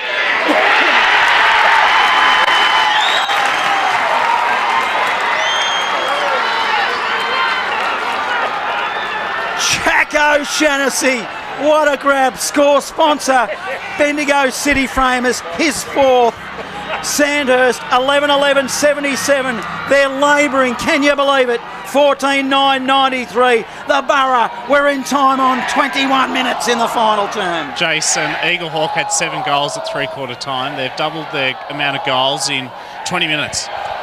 Frost will take it out of the middle. They're going absolutely bunter here. The Eaglehawk crowd goes inside forward 50 again. They've just got all the running. Isley overran the footy. Ireland lost it. Isley got it back. He sold some candy. Then he tried to snap. O'Farrell comes in with the smother, but it spills to Billy Evans. Evans will be hard up against the boundary line. Dragons through. Max said handball off. It'll be a free kick to Cooper Smith being held without the footy. No, not paid. And we'll get a boundary throw in underneath the right-hand forward pocket. Jason Stevens, the 3-prong attack of Eaglehawk. O'Shaughnessy, Holmes and Isley. There's 12 goals, 4 each between them. It's a good I've outing never seen anything like that. It's a good outing for a forward group to actually have that even spread of goals. 45 from home. Eaglehawk in attack. They lead 93-77. Thompson threw his head back looking for a free kick and won't get it. You look at the Sandhurst side, Austin's got 2 and then they've got 9 individual goal kickers as well. So still 40 from goal. Isley in the ruck. He's been super. Tardrew wins it for the Dragons. Good strong tackling. Aidan Hanley for Eaglehawk. Over the line it goes, boundary line. 40 from goal, still Eaglehawk in attack. I reckon they're going to win a grand final here, Cameron Power. The grand final that they were not meant to win. They did not beat Eaglehawk during the regular season or the finals. But they might beat them when it comes to the game that matters most. Isley took it out of the ruck and he was tackled straight away. Sandhurst finished on top of the ladder. They were clear on top as well. Strong favourites heading into the grand final. Free kick out of the contest. Smetzer for the Dragons. They need 3 goals, the Dragons, and we're at 22.5-minute mark of this final term in the 2025 Grand Final. Holmes has been big on the left, a little toe poke forward. They're just outside 50 here. Sandhurst are fumbling. They're under pressure. First time they've felt it all year, and it's in the final stages of a grand final. A hurry kick by Sandhurst up to the wing. Outer side, swimming pool side. A further little kick out underneath the ground towards Campbell. He's on half forward. Comes off hands. Outer side. And we'll have a ball in. There was 7 goals kicked in the first quarter. That quarter went for 32 minutes. I'd suggest so far in this term we've had 8 goals. I would suspect there could be 10 minutes of footy still to play. 10 minutes, that'll take us to 33 minutes, Cam. I'm not sure you can get another 10 minutes out of you. I don't know. It has been I'm not leaving anything in the tank. No, neither will either of these teams. Dragons go forward. No mark taken in the descents. Tapped away though. Dragons will get a chance to look to go forward. Hood found some space. Sends it inside forward 50 in the direction of Fergus Green. He takes the mark, does Fergus Green. Hard up against the boundary line. 30 out from goal. He will then centre it. Nice centering pass. And he finds a teammate here. And it's Ollie Morris. Geez, the pressure on Ollie Morris. He's hard up against the boundary line. The crowd behind him will be giving it to him. Morris from the boundary. The crowd behind the goals doing everything they can to put him off. A must kick for Sandhurst. A banana that has absolutely hit the wrong side of the footy, and it's actually floated out of bounds on the full on the opposite side. A massive, massive letdown. Borough bring the ball back into play. Has this game got a final twist in it? Has Sandhurst got a final twist? They're deep in the forward zone. Sam Thompson of Eaglehawk. He's kicked it straight to Hood. He kicked it off the ground, and Hood runs back as he's got a shot at goal directly in front, 30 from goal. The first mistake I think they've made for the entire quarter, Eaglehawk. They're just a rush sort of kick off the ground straight to Lockie Hood. There's 5 minutes remaining. The Lee Matthews rule of football is you can kick a goal a minute, and they only need 3. Lockie Hood, has he had more of an important kick in his whole career? Let's see what he does do for the Dragons. And he kicks the goal!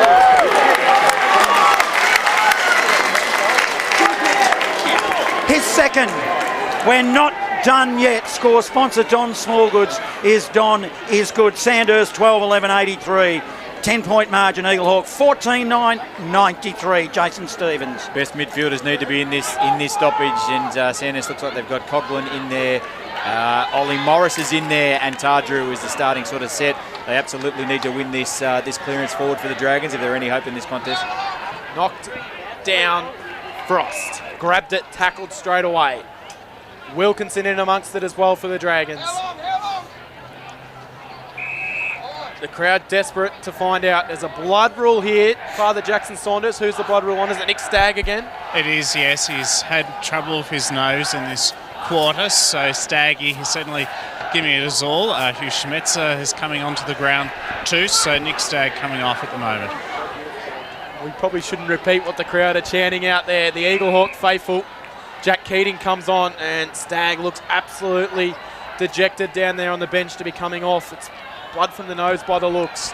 Sent forward for Eaglehawks, Ty Evans. It bounces inside forward 50. Island will track after it. He'll see it over the boundary line because Isley was hot on his hammer.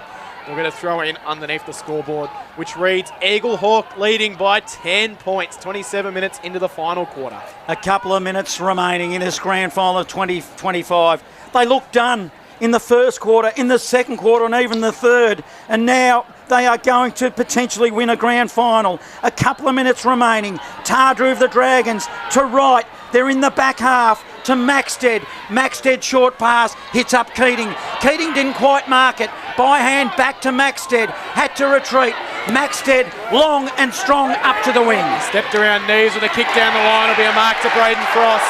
And then he goes to ground as well. Lockie right. Flirting with danger. Umpire not buying into that one though. So Frost has got it. He'll look to take his time. He'll send the high ball inside forward 50. O'Shaughnessy flew. Couldn't take the mark. Hoare was there. Hood tries to fend off the Thompson tackle. Couldn't find a way through. Mullen picks up the ball. Mullen snaps Goalwoods, that would have been the sealer. Liam Island gets back on the last line of defence and knocks it through for a minor score. 83 playing 94. Bryce Curnow will bring the kick back in for Sandhurst. He points and just goes straight down the middle. Makes poor connection with the footy. Big fly from Eaglehawks. Ben Thompson again. Couldn't take the mark. Hits the pack. We'll have a repeat ball up 55 metres out from goal. One of the best grand finals you've seen in a very, very long time. 60 out from goal. Seb Collins and Frost. Frost took it out of the ruck. Collins wrapped him up straight away. Umpire lets it play. Eventually he's going to have to ball it up. Still circling. We'll have a ball up. Collins and Frost will do battle once again. Right half forward. In attack, Eaglehawk. QEO, 94 playing 83. I don't think they've got it in them, the Dragons. Hurry kick by Hood out of the air, into the middle. Running onto it was Morris. They've got a chance through Tardrew. They're not done yet. Inside forward 50. Eaglehawk desperate. They're at ground level. Oh, don't argue by Thompson. Kicks it beyond 50 and up onto the wing. He just clears it out of there. Seth Collins tracks after it. And he let it bounce, he let it bounce, and he let it bounce. And eventually the ball bounced away from him and went out of bounds. Jason Stevens, I wonder if he could have just tried to grab the ball and got it going back the other way again. But that's a massive win for Eaglehawk. Hard one to read where that's going to go. Yeah. Probably thought it was going to come back this way. Very hard one indeed. That's the joys of the code that we play with an egg-shaped football. Dragons get another look at it though. Keating with the ball inside forward 50. Inside 50 he goes and backing back and floating into the hole is Eaglehawks. Jack Thompson, I reckon. Nick Stack just coming back on too with tape around his nose, wrapped around the back of his head. It was Butterick, in fact, who tends the kick down the line. Lockie Wright gets it for Sandhurst. Keating's having a big few moments, but he's taken straight away by Sam Thompson. Umpire says high. So free kick will go to Keating. 60 out from goal. It's a boil over here, you think. Have they got time, Sandhurst? If they're good enough. Keating, inside forward 50. Must be only a minute or two remaining. They need 2 goals on the board. Desperate stuff in the forward zone by both clubs. 2 minutes, in fact, remaining, and we've got a stoppage. Ball up, deep inside forward 50 for the Dragons. Frost taps it down. A lot of players around this footy. The clock is Eaglehawk's friend at the moment. Umpire comes in and crosses his arms. Budrick was at the bottom of the pack. Repeat ball up. Frost straight to Smetzer. Smetzer goes goalwards and he just had to kick that if there were any chance you feel. And he misses to the near side. And it's now a 10-point margin. Langford will bring the ball back into play and you sense he won't be in any rush at all. Show some composure. What they need is a shot at goal just to waste 30 seconds if they can. He'll come broadcast side. They'll set themselves. Oh, Shaughnessy! Took an absolute... Not paid. Who's got their hands on the footy? Not paid. Go to the replay. I tell you what, he was like Alex Jezelenko 1970 style. It looks like a mark on the boundary. Gee whiz. It was a dead heat. Ball up. Frost wins the tap for Eaglehawk. Ground level. They're strong at ground level.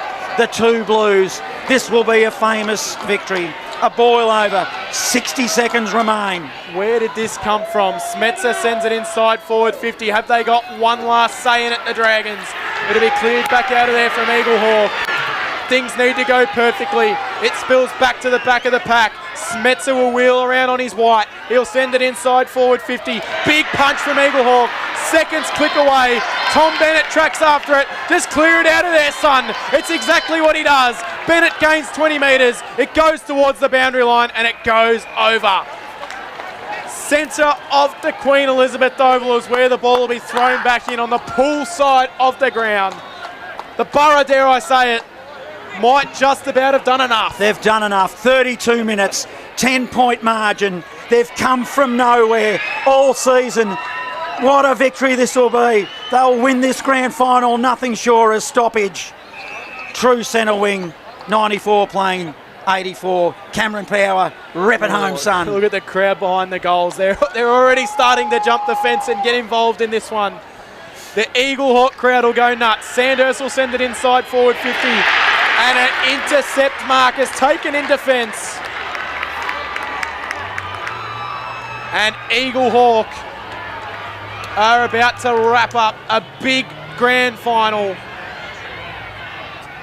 They'll clear the kick out down the line. Collins will fly for Sandhurst. It carried over the back. They'll keep fighting.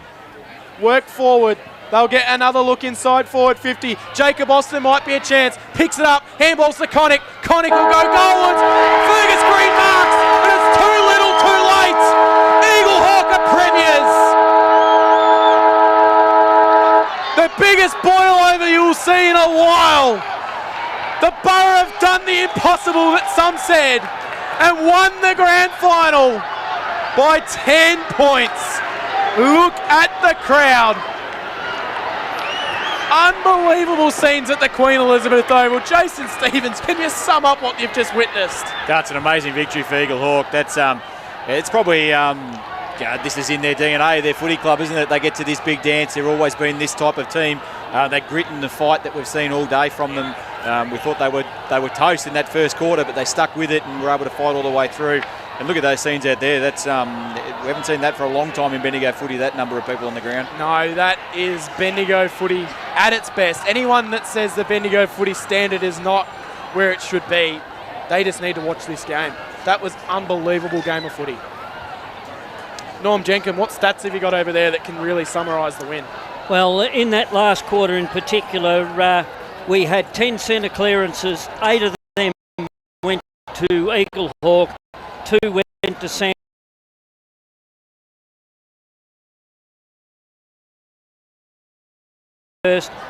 Eaglehawk inside 15 times. Sandhurst only 7.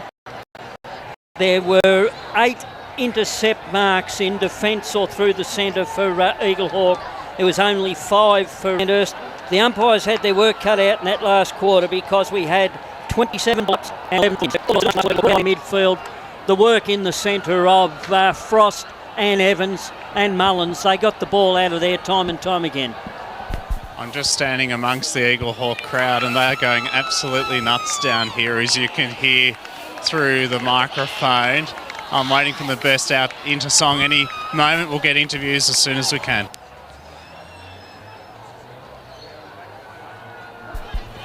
They're not singing just yet, but I'll let you guys know if they are.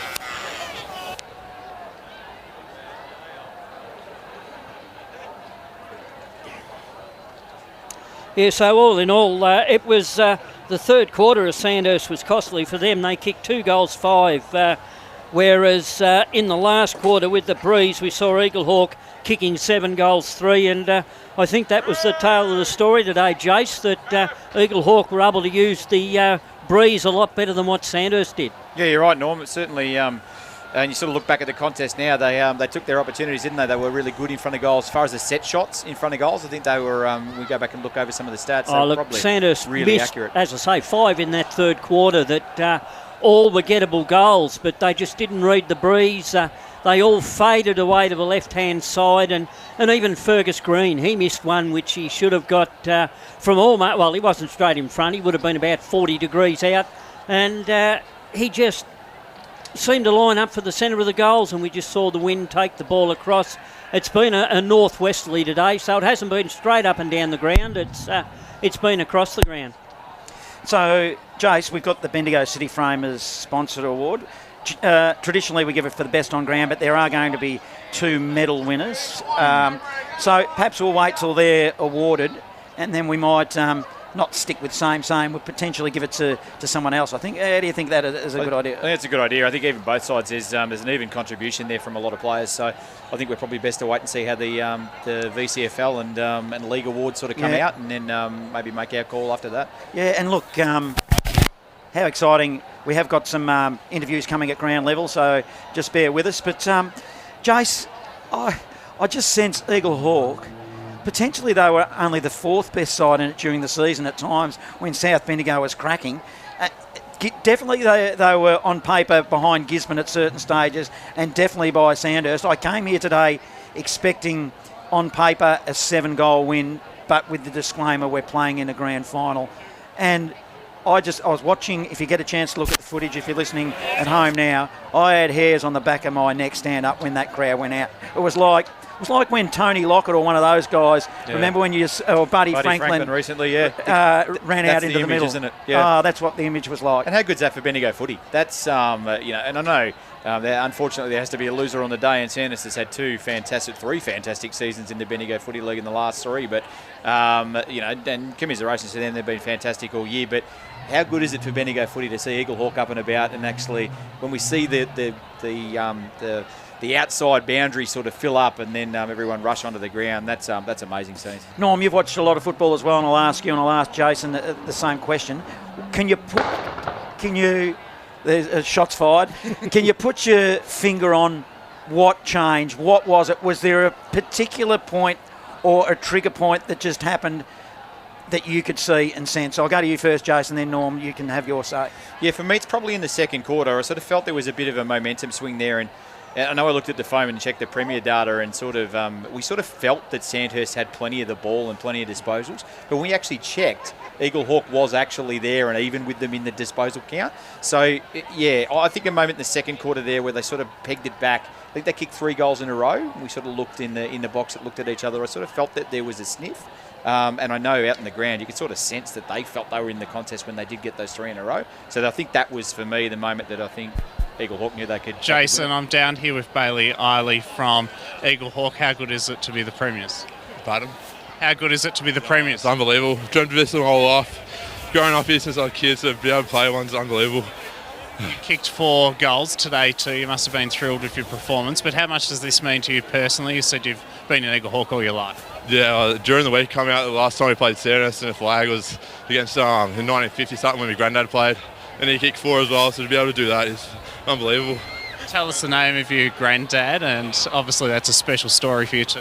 Yeah, George Isley. Fucking hell, sorry. He passed away about 10 years ago. Be able to win the one now. It's unbelievable. Describe that feeling at 3/4 time. 7 goals to 2 were kicked by the Borough in that last term. It was a pretty happy sort of atmosphere at 3/4 time, albeit we're down at the last change. Yeah, well, Matho said all week that no team's be able to keep up with Sandhurst till 3/4 time. So he said if we're within reach of 3/4 time, we're going to run over the top, and which we did. It was unbelievable. I think that third quarter is the one that won it for us in the second quarter.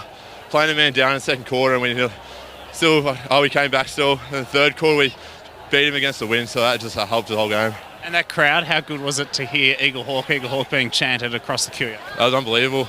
It's like a 90th man out there for us. Yeah, tell them how good you are. Leave you to it. Thanks, Bailey. All the best and congratulations.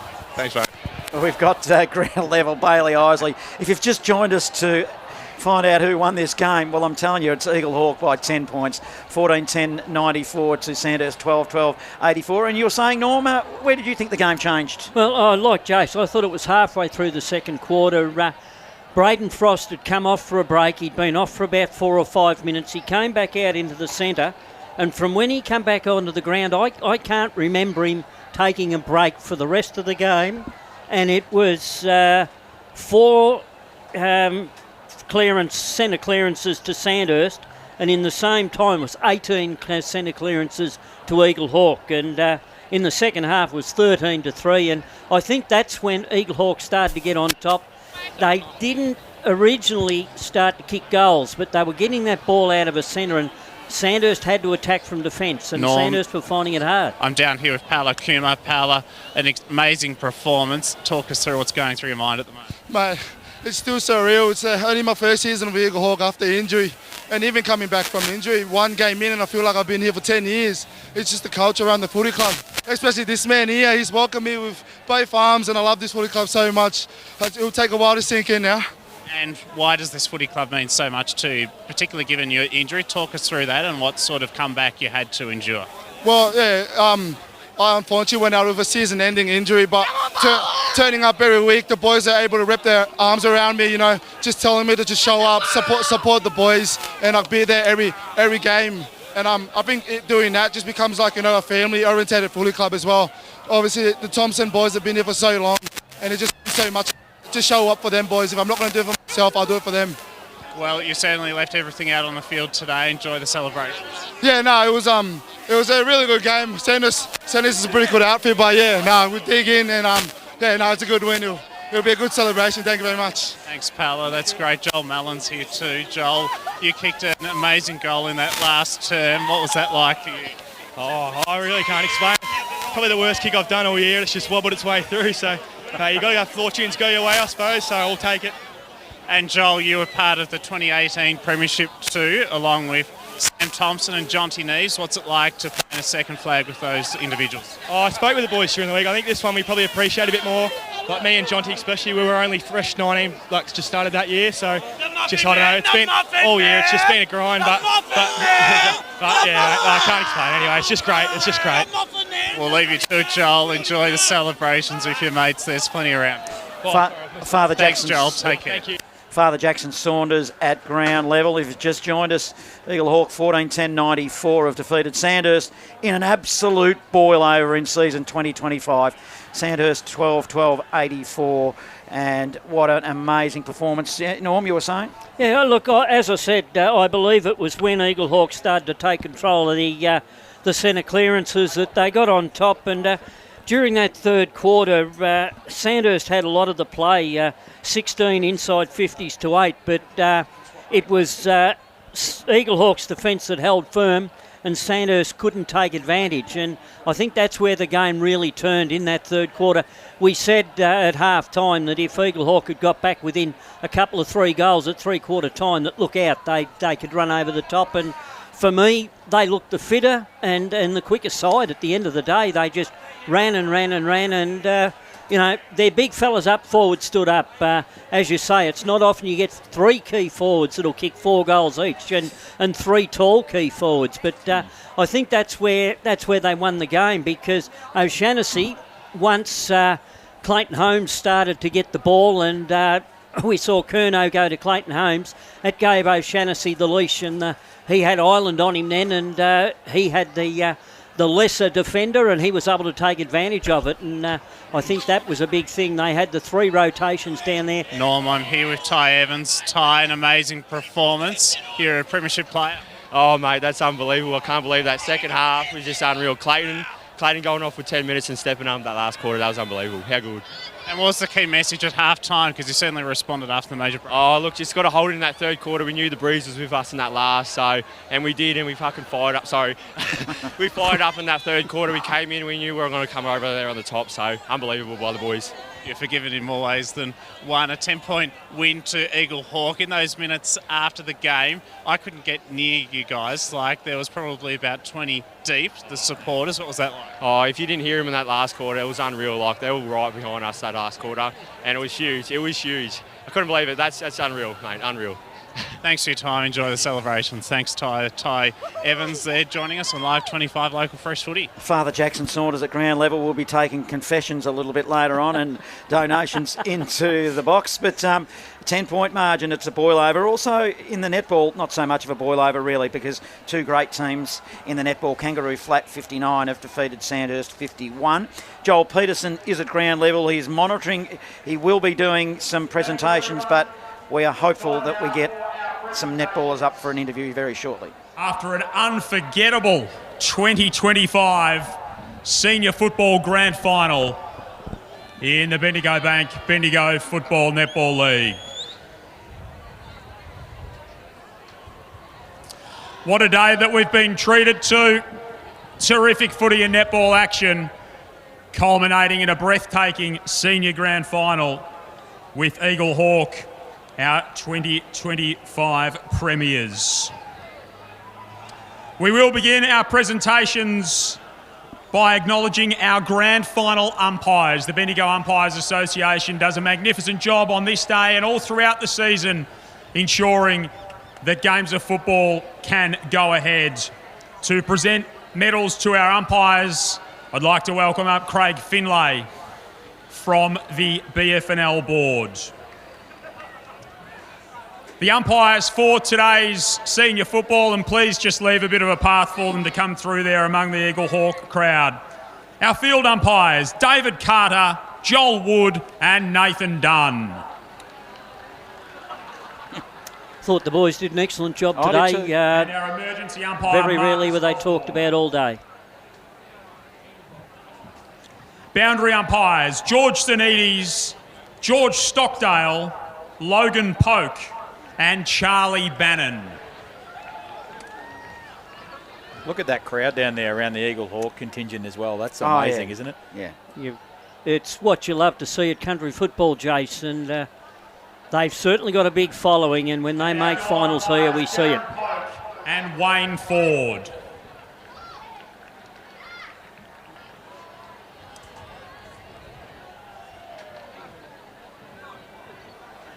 I think the goal umpires' jobs today were pretty clear-cut. They either were goals or behinds. They didn't have any issues. Throughout season 2025. Before we present our two Best of Field medals and our Premiership medals, we'll take a moment to hear from the Sandhurst camp and one of their co-coaches, Bryce Curnow.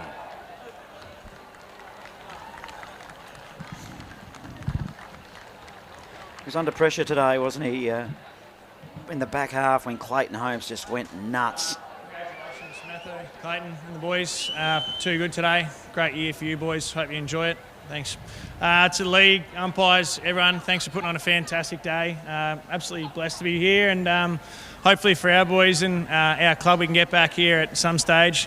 Absolutely proud to be a Dragon, as you should all be for efforts this year. Not quite ours today, but let's stick together. Thanks, guys.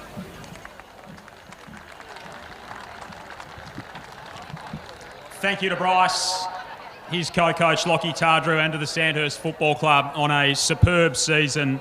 7 sides here on Grand Final Day in Sandhurst colours, which is an achievement to be very, very proud of indeed.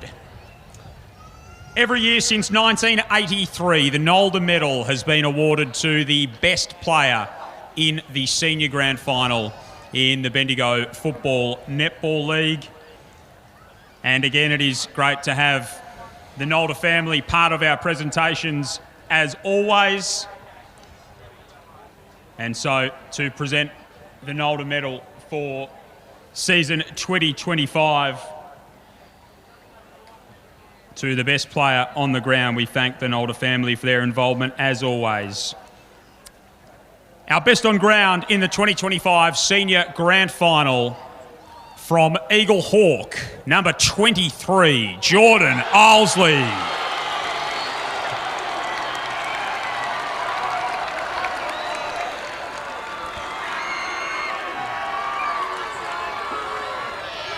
In fact, it's Bailey Isley. Bailey, yeah. Bailey Isley. A big congratulations to Bailey.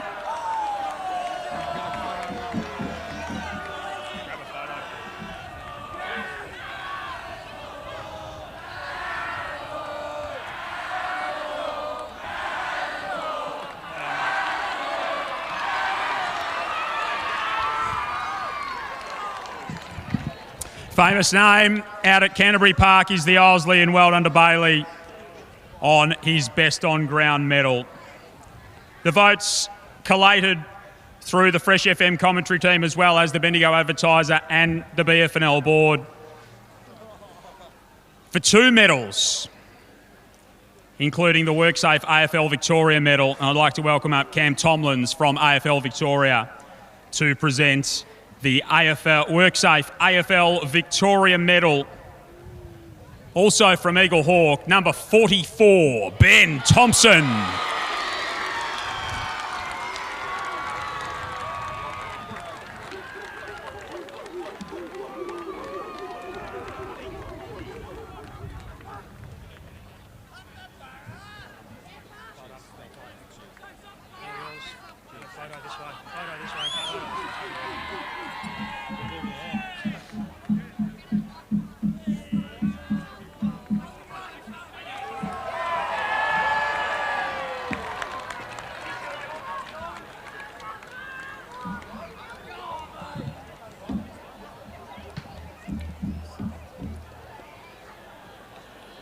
To present our Premiership medals, I'll call on Carol McKinstry, the chair of the BFNL board.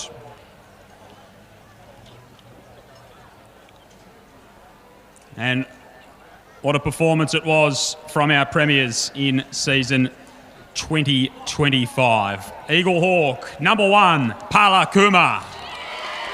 Geez, he was good today, wasn't he, Jace? His composure around the footy and his hardness, I reckon he should be proud of himself. In the first half, he was arguably Eaglehawk's best. Number 7, Blake McGregor. Yeah, Blake didn't have a lot to do today, but what he did with a plum, and like all Eaglehawk players, have got to be proud of their efforts. Number 8, the always reliable Charlie Langford. Geez, he did a super job down there deep in defence, really unheralded defender, and yeah, fantastic player today. He certainly earned his premiership medallion. Number 9, Jack O'Shannessy. Well, you know what? We mentioned it, didn't we? We thought if someone had to take the game by the scruff of the neck, if he didn't do that, it was indeed Clayton Holmes that did it as well. But, geez, he would be so proud of his efforts as well. Number 10, Joel Mullen. Yeah, an excellent game from Joel Mullins today, whether he was down back or, as we saw in that last quarter, a 55-metre goal from outside, and he said he didn't get onto it properly. 11, who knows where he would have gone had he got onto it.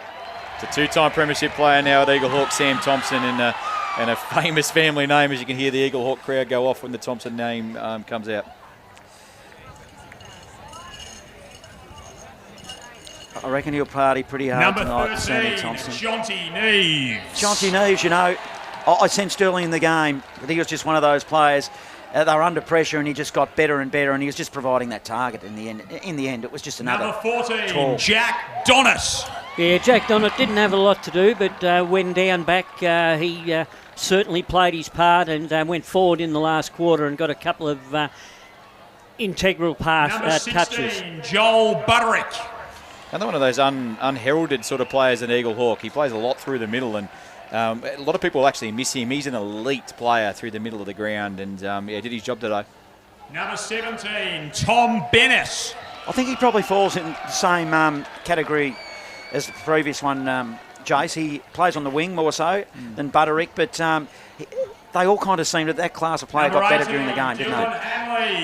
Yeah, Dylan Hanley plays down back. He's an unheralded backman down there for Eaglehawk. He can play on the talls, he can play on the smalls, and he did it well today. Number 20, Nick Thompson. We didn't see a lot of Nick today, obviously injured early in the contest, but sensational talent, and has got a big footy future in front of him as only a 19-year-old at the moment. Number 21, Braden Frost. He's one of my favourites, Braden Frost.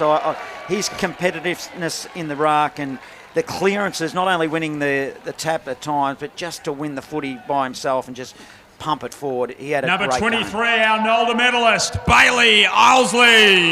Well, what more needs to be said about Bailey? He's Braden's sidekick, takes the ruck when Braden's not there, goes forward and kicks goals. Number 24, Jacob O'Brien. O'Brien's another one of those players that we've mentioned, and this is a credit to the Eaglehawk lineup. Another one of those troops that really just step up each week and plays his part. Number 27, Ty Evans. A little bit quieter today, I thought. He had a super season, though. He's one of those real hard-nut Eaglehawk players. He was in the Bendigo Advertiser Team of the Year. He didn't quite make ours, Jason. Number but a great 28, season. Jack Thompson. Yeah, one of the Thompson boys in and under. They're integral to the Eaglehawk side, and today he had another Number good 30, game. Aidan Hanley. Another one that plays down in defence as well. Again, unheralded a lot of the time, but across the competition, he's well respected the way that he plays. Number 32, Nick Hoare. Nick Hoare, long sleever. He's worn it all year. His composure around the footy. He was like a lot of the others today as the game gone on and went towards the back end. Number better. 44 and our WorkSafe AFL Victoria medalist, Ben Thompson. Yeah, Ben Thompson, another one of the Thompson boys, and week in and week out he sets the example for every other Eaglehawk player to follow, and he did exactly the same again today with an excellent game. Big season for Ben as well, represented the league earlier in the year and had a great year. Eaglehawks premiership captain, number 2, Billy Evans. Billy Evans, well, the Mickelson medalist. He probably didn't have a lot of influence early either, but he played in 2014 for Sandhurst, and now And he their gets a premiership medallion. co-coaches, number 15, Clayton Holmes. Yeah, Clayton Holmes, he can be the devil in the pack, And but an excellent footballer, and he certainly gives it his all week in and week out, wears his heart on his sleeve. And how good for Trav Matheson too. The work and effort he's put into this footy club over the last, what's he been there, 6-7 years, been second to none. Congratulations, fully deserve it. And he's also great with the fresh. Anytime you want information, he's there, and he'll have an interview. Works well. Had a sensational year across every grade of football and netball, so congratulations on that. Obviously continue to set the benchmark for the comp and for everyone else to chase after, so bad luck on today, but congratulations on your success as a club throughout the entire year. To the BFL, to the umpires, to sponsors, everyone that's sort of done the work behind the scenes to get the comp up and running and to get today and the finals up and running. Massive thank you to you guys and to anyone who's contributed to that. To our playing group, an enormous amount of resilience, boys, to obviously to get to this point in time of the year, but then to pull that off as we did sort of as that game went on. So you deserve all the accolades that come your way, boys, and knowing all of you, you'll celebrate pretty well over the next couple of days. Just to our committee and our sponsors who sort of contribute year in, year out, massive thank you to you guys. And last but not least is the Eaglehawk community and our supporters. And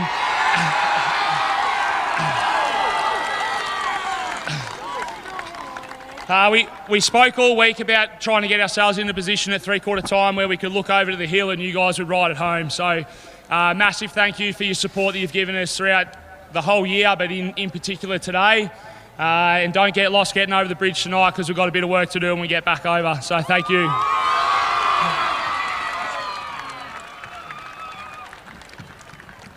Thanks, Trav, and a hearty congratulations again. Each year our premiers receive the Bendigo Advertiser Cup, who have been such an integral part of local football and netball for such a long time. This year, to present the cup, I'd like to welcome Andy Walker from the BFNL board, as well as Billy Evans and Clayton Holmes from our 2025 Bendigo Football Netball League Premiers, Eaglehawk.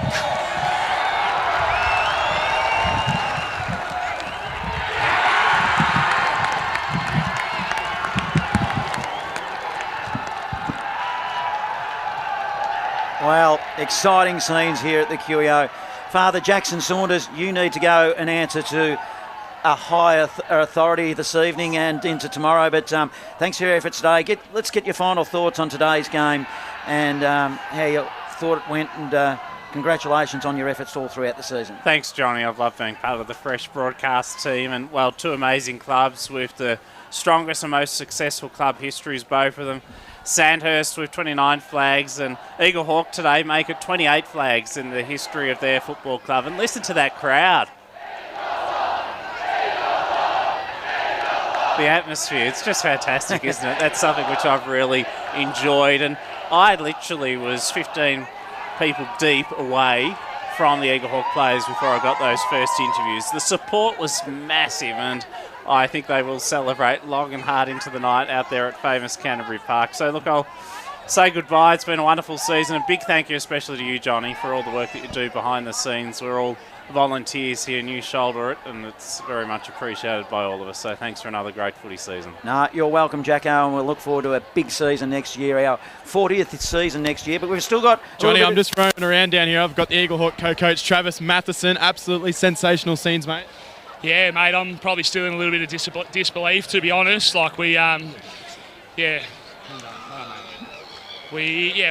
always believed and we continue to back ourselves in, but yeah, even at that, it was still going to take a massive effort. So I'm just, beyond proud of the boys and the fact that they've just never given up and sort of never given up on the club or the mates and being able to finish it off. Is there a few worries or concerns in the way the game was starting early?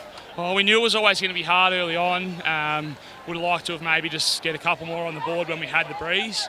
But as I said, we just continued to sell that message that we thought if we could be within 4 goals at three-quarter time with that breeze, that we could pull it off. Congratulations, mate. Celebrate the win. Thanks, mate. Thank you. So, Cameron Power, yep, down at ground level. Yeah, I'm just going to keep going down here. Just coming over the top. Joel Budrick, congratulations on the win, mate. You're live on Footy Fresh. Congratulations. Thanks, mate. Much appreciated. It was pretty awesome. First year at Eaglehawk, mate. You must be pretty excited with that. Yeah, no, I feel truly lucky and grateful to be a part of it. Part of the borough. The crowd was amazing. Do you think the crowd really paid an impact in that? 100%. That was the 25th man out there. That was fucking insane. That was crazy. No worries. We'll let you go. Thanks, Joel. That was Joel. We're just floating around. We've got the other Joel down here, Joel Mullen. Congratulations on the win, mate. So, we were just talking to Joel Budrick over there. He was magnificent today, but so were you. That goal that you kicked from outside 50G, you must have been pumped with that.